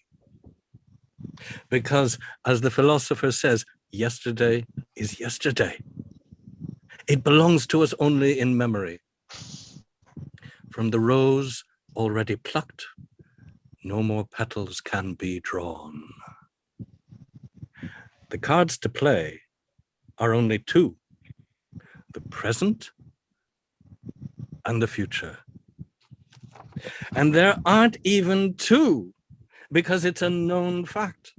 The present doesn't exist, except as it edges past and is consumed like youth. In the end, we are only left with tomorrow. I raise my glass to the day that never arrived. that is very tempting, Eric. But that is all we have at our disposal. Was that from yesterday's bottle? Great, thank you. Many thanks. Very tempting, though. Let us have the final input from Professor Tapadhir Bhattacharjee. Well, I must say, Enrique and Eric are splendid today, ravishing. They have really, in cricketing language, they've stumped me out wholly. Wonderful, indeed. So again, thanks to you, Kaisar. Due to you only, I could listen to such wonderful deliberations, such poetic way of finishing things. Well, I'll remember that. Anyway, I don't know how to call it a day or maybe a night.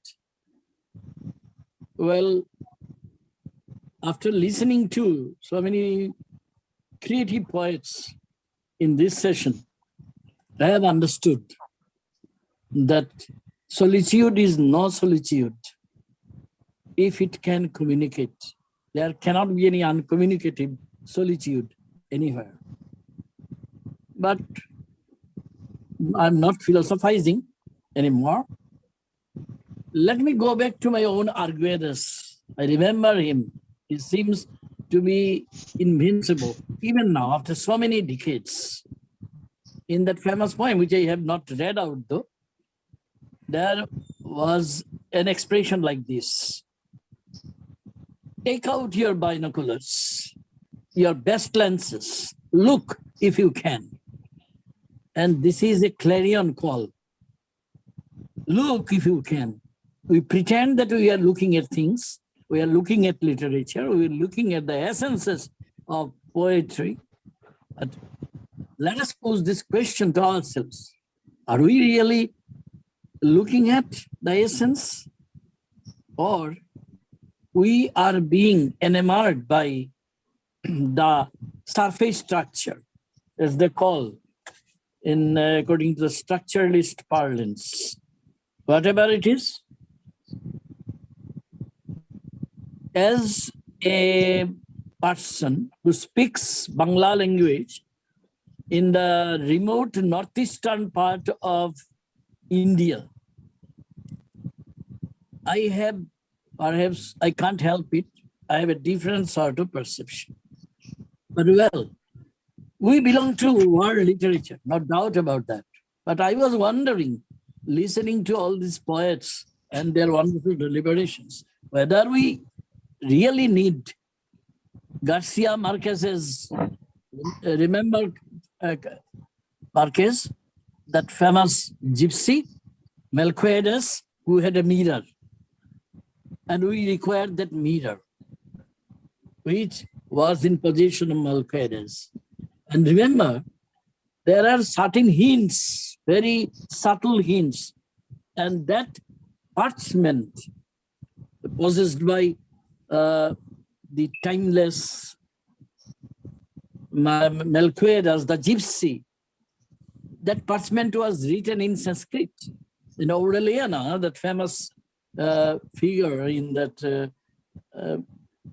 in that fiction, or that metafiction, I may say, that he deciphered it.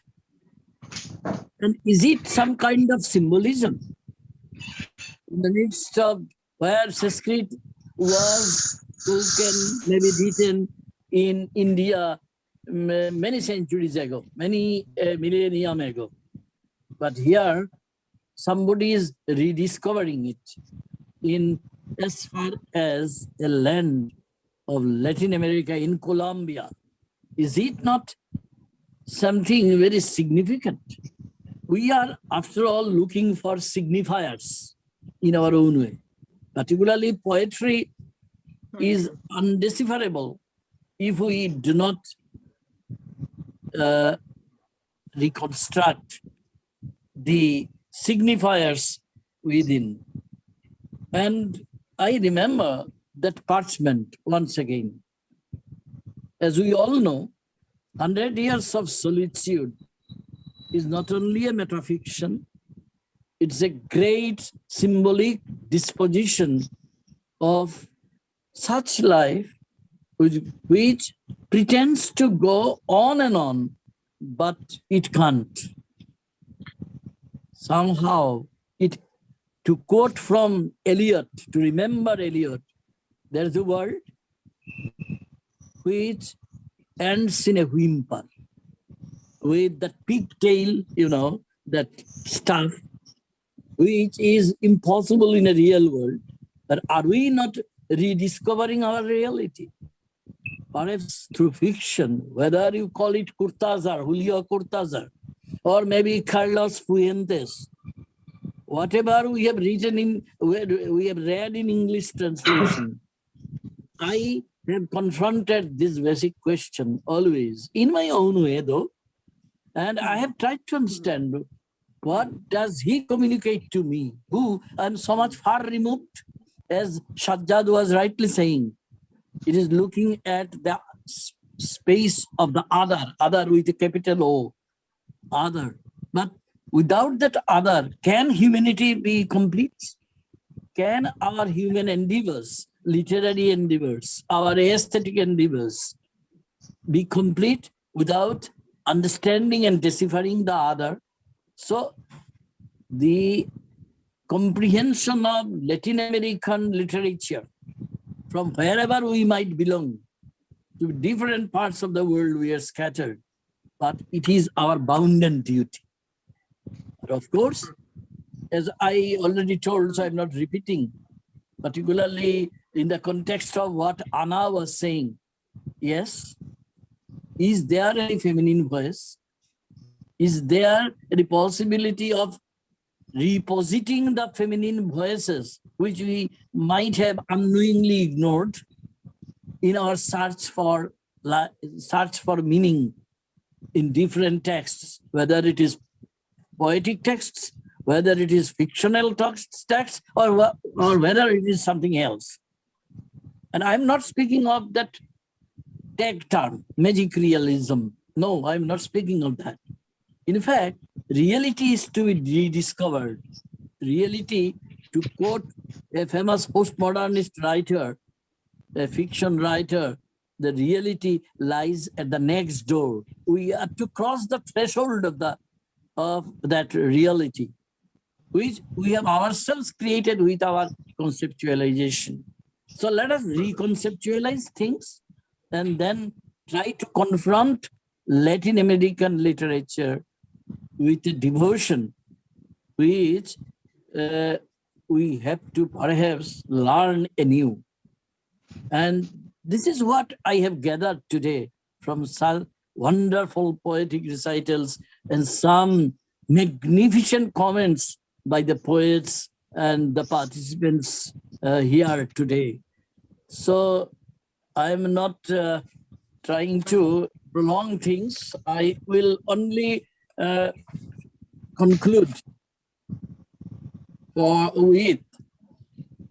with Marquez's famous lecture, Nobel lecture. I quote only a few lines from there, which I have found out to be the most important one, which is always to be remembered for our own benefit. So I quote, "Face to face with a reality that overwhelms us, one which over man's perceptions of time must have seemed a utopia.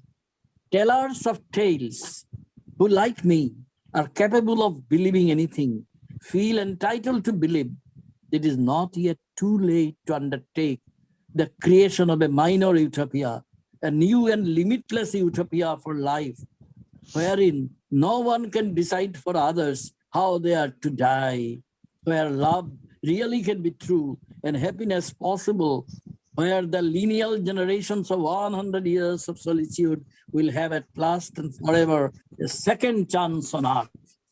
Yes, we require that second chance on earth because our world is, whether you like to remember it or not, is tottering just in the front of our own eyes. And we are perhaps trying to ignore it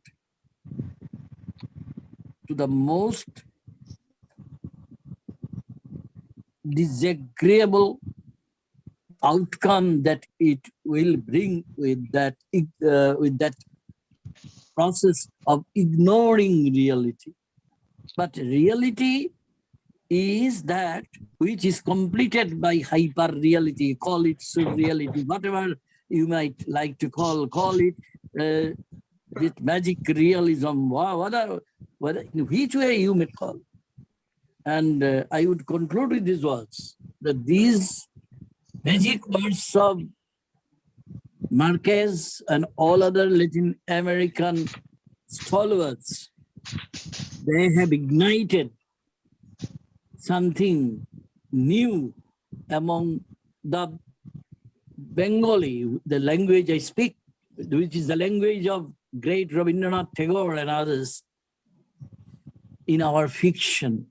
And they've tried to reinterpret our own colonial reality, and with that, our own colonized mindset, which is even now continuing, and trying to give a new lease of life to Bangla literature for last 30 or 40 years or so. And that is a great pointer to to the truth, the artistic truth, that how great thinkers, poets, and philosophers, for me, they are all philosophers, poets, playwrights, they are igniting something, a new fire within us. And perhaps in my own literature, that is Bengali literature, my own means it is because I speak in that language, has also benefited much from that. So thank you with these words. Let me call it a day, Kaiser. And thank you all for listening.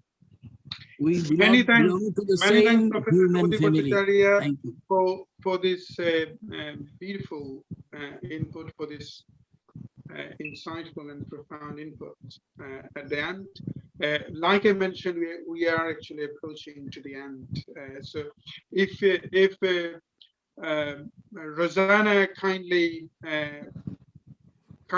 share your final note as shortly as possible, because we are approaching to the end.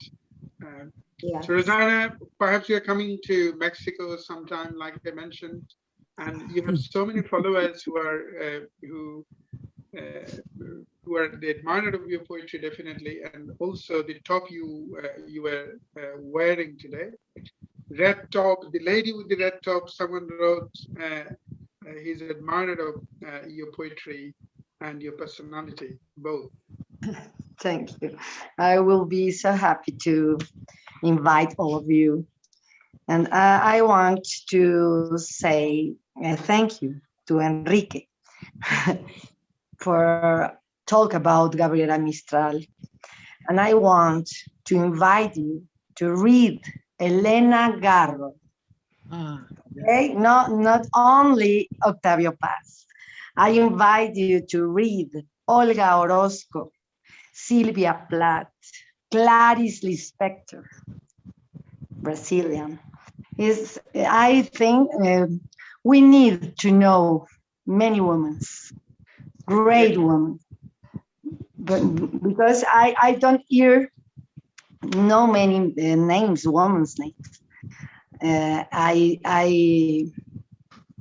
think it's so important because it's a great literature. Also, I want to say thank you to Anna for mentioning the original voices and the mother language, no? The Mapuche, the Masawa in Mexico, the Nahuatl, Mixtezoque, thunders, and many hundreds of languages. I told everyone have to read the original languages. And I thank you for all of you. I love you, Ahmed. I am so proud. Well, this is a pleasure. Yeah, I run this. I run this and thank you. Many thank you. And I keep in touch about all of you. Thank you so much. Thank you, my friend. Thank you, Rosanna. Thanks for your unconditional love for the Granthi and for myself. Look forward to having you sometime in some of the initiatives. Gaby Sambusiti, a great friend of mine, a great supporter of the Granthi Shodho, Radha Raman Society. If you kindly share your final note, we actually are at the edge of finish. I just want to say thank you to everyone. I won't say much really, just thank you. It has been fascinating to hear different voices with different perspectives, and many of the writers and academics who were here today, they have many years working and studying and preparing themselves, and they are fascinating, and I'm quite happy to hear voices from Bangladesh as well, talking about Latin America. That's very rich. And so thank you very much. That's it, really. Thank you. Shamshan, if you kindly add your concluding note. If you unmute yourself first, yes. Thank you. Thank you, Kaisar. Thanks a lot, my honorable guests, for your insightful talk and reading. Absolutely grateful for your time. Many thanks to dear audience.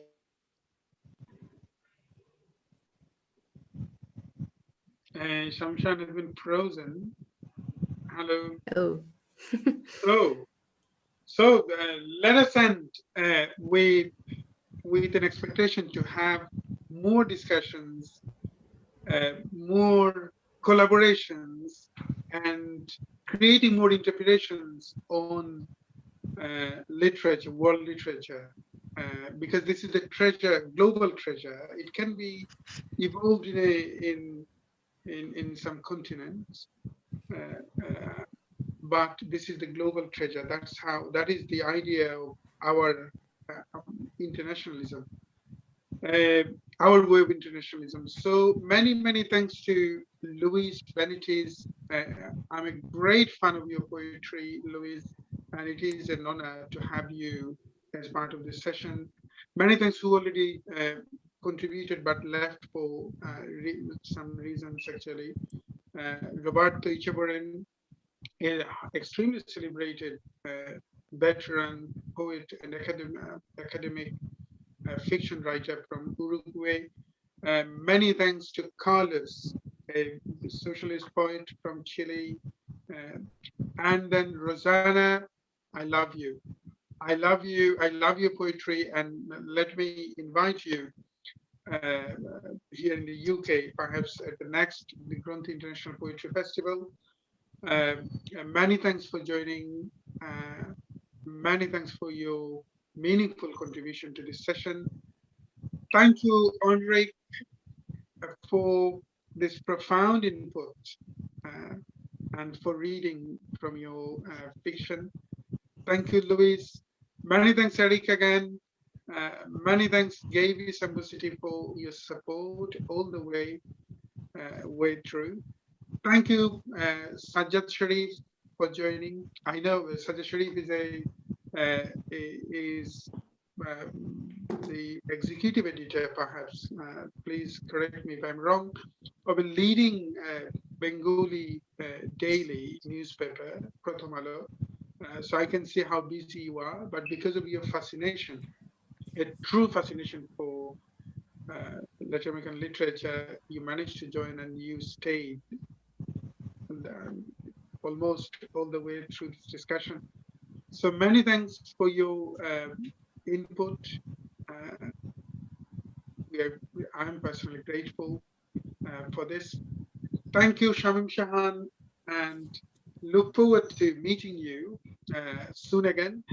Just to let you know, as part of Shodha's activities, some of our audiences are well aware of Shodha, that Shodha Society of Poetry and Indian Music that promotes predominantly Indian classical music, but also global classical, and that includes Western classical. We did with Javanese music, Javanese classical, Japanese classical as well.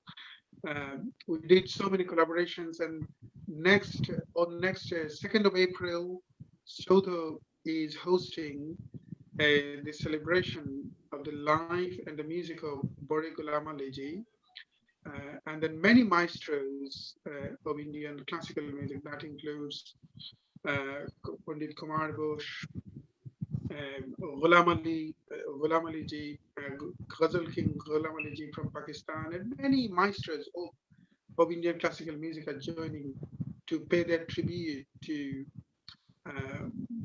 Ustad Bore Ghulam Ali Ji. So please join us there. And also on 3rd of April, Kabir Shumon, although he's well known for his input on modern Bengali music, but he's also equally revered. He should be equally revered for his phenomenal historical input on Bangla Khayal, a wonderful, a noteworthy musicologist, I should say, the one who actually rediscovered Shalil Chaudhary and many other musical figure, Bengali musical figure, in a new way. shedding a new light on their music. So on 3rd of April, I'll have a session with Shumon, Kobi Shumon. So please join us there and have a wonderful rest of the evening. Many thanks for your input. Many thanks to the audiences who supported and shared this session to your timeline. Thank you very much. See you soon again. Have a wonderful rest of the evening. Thank you.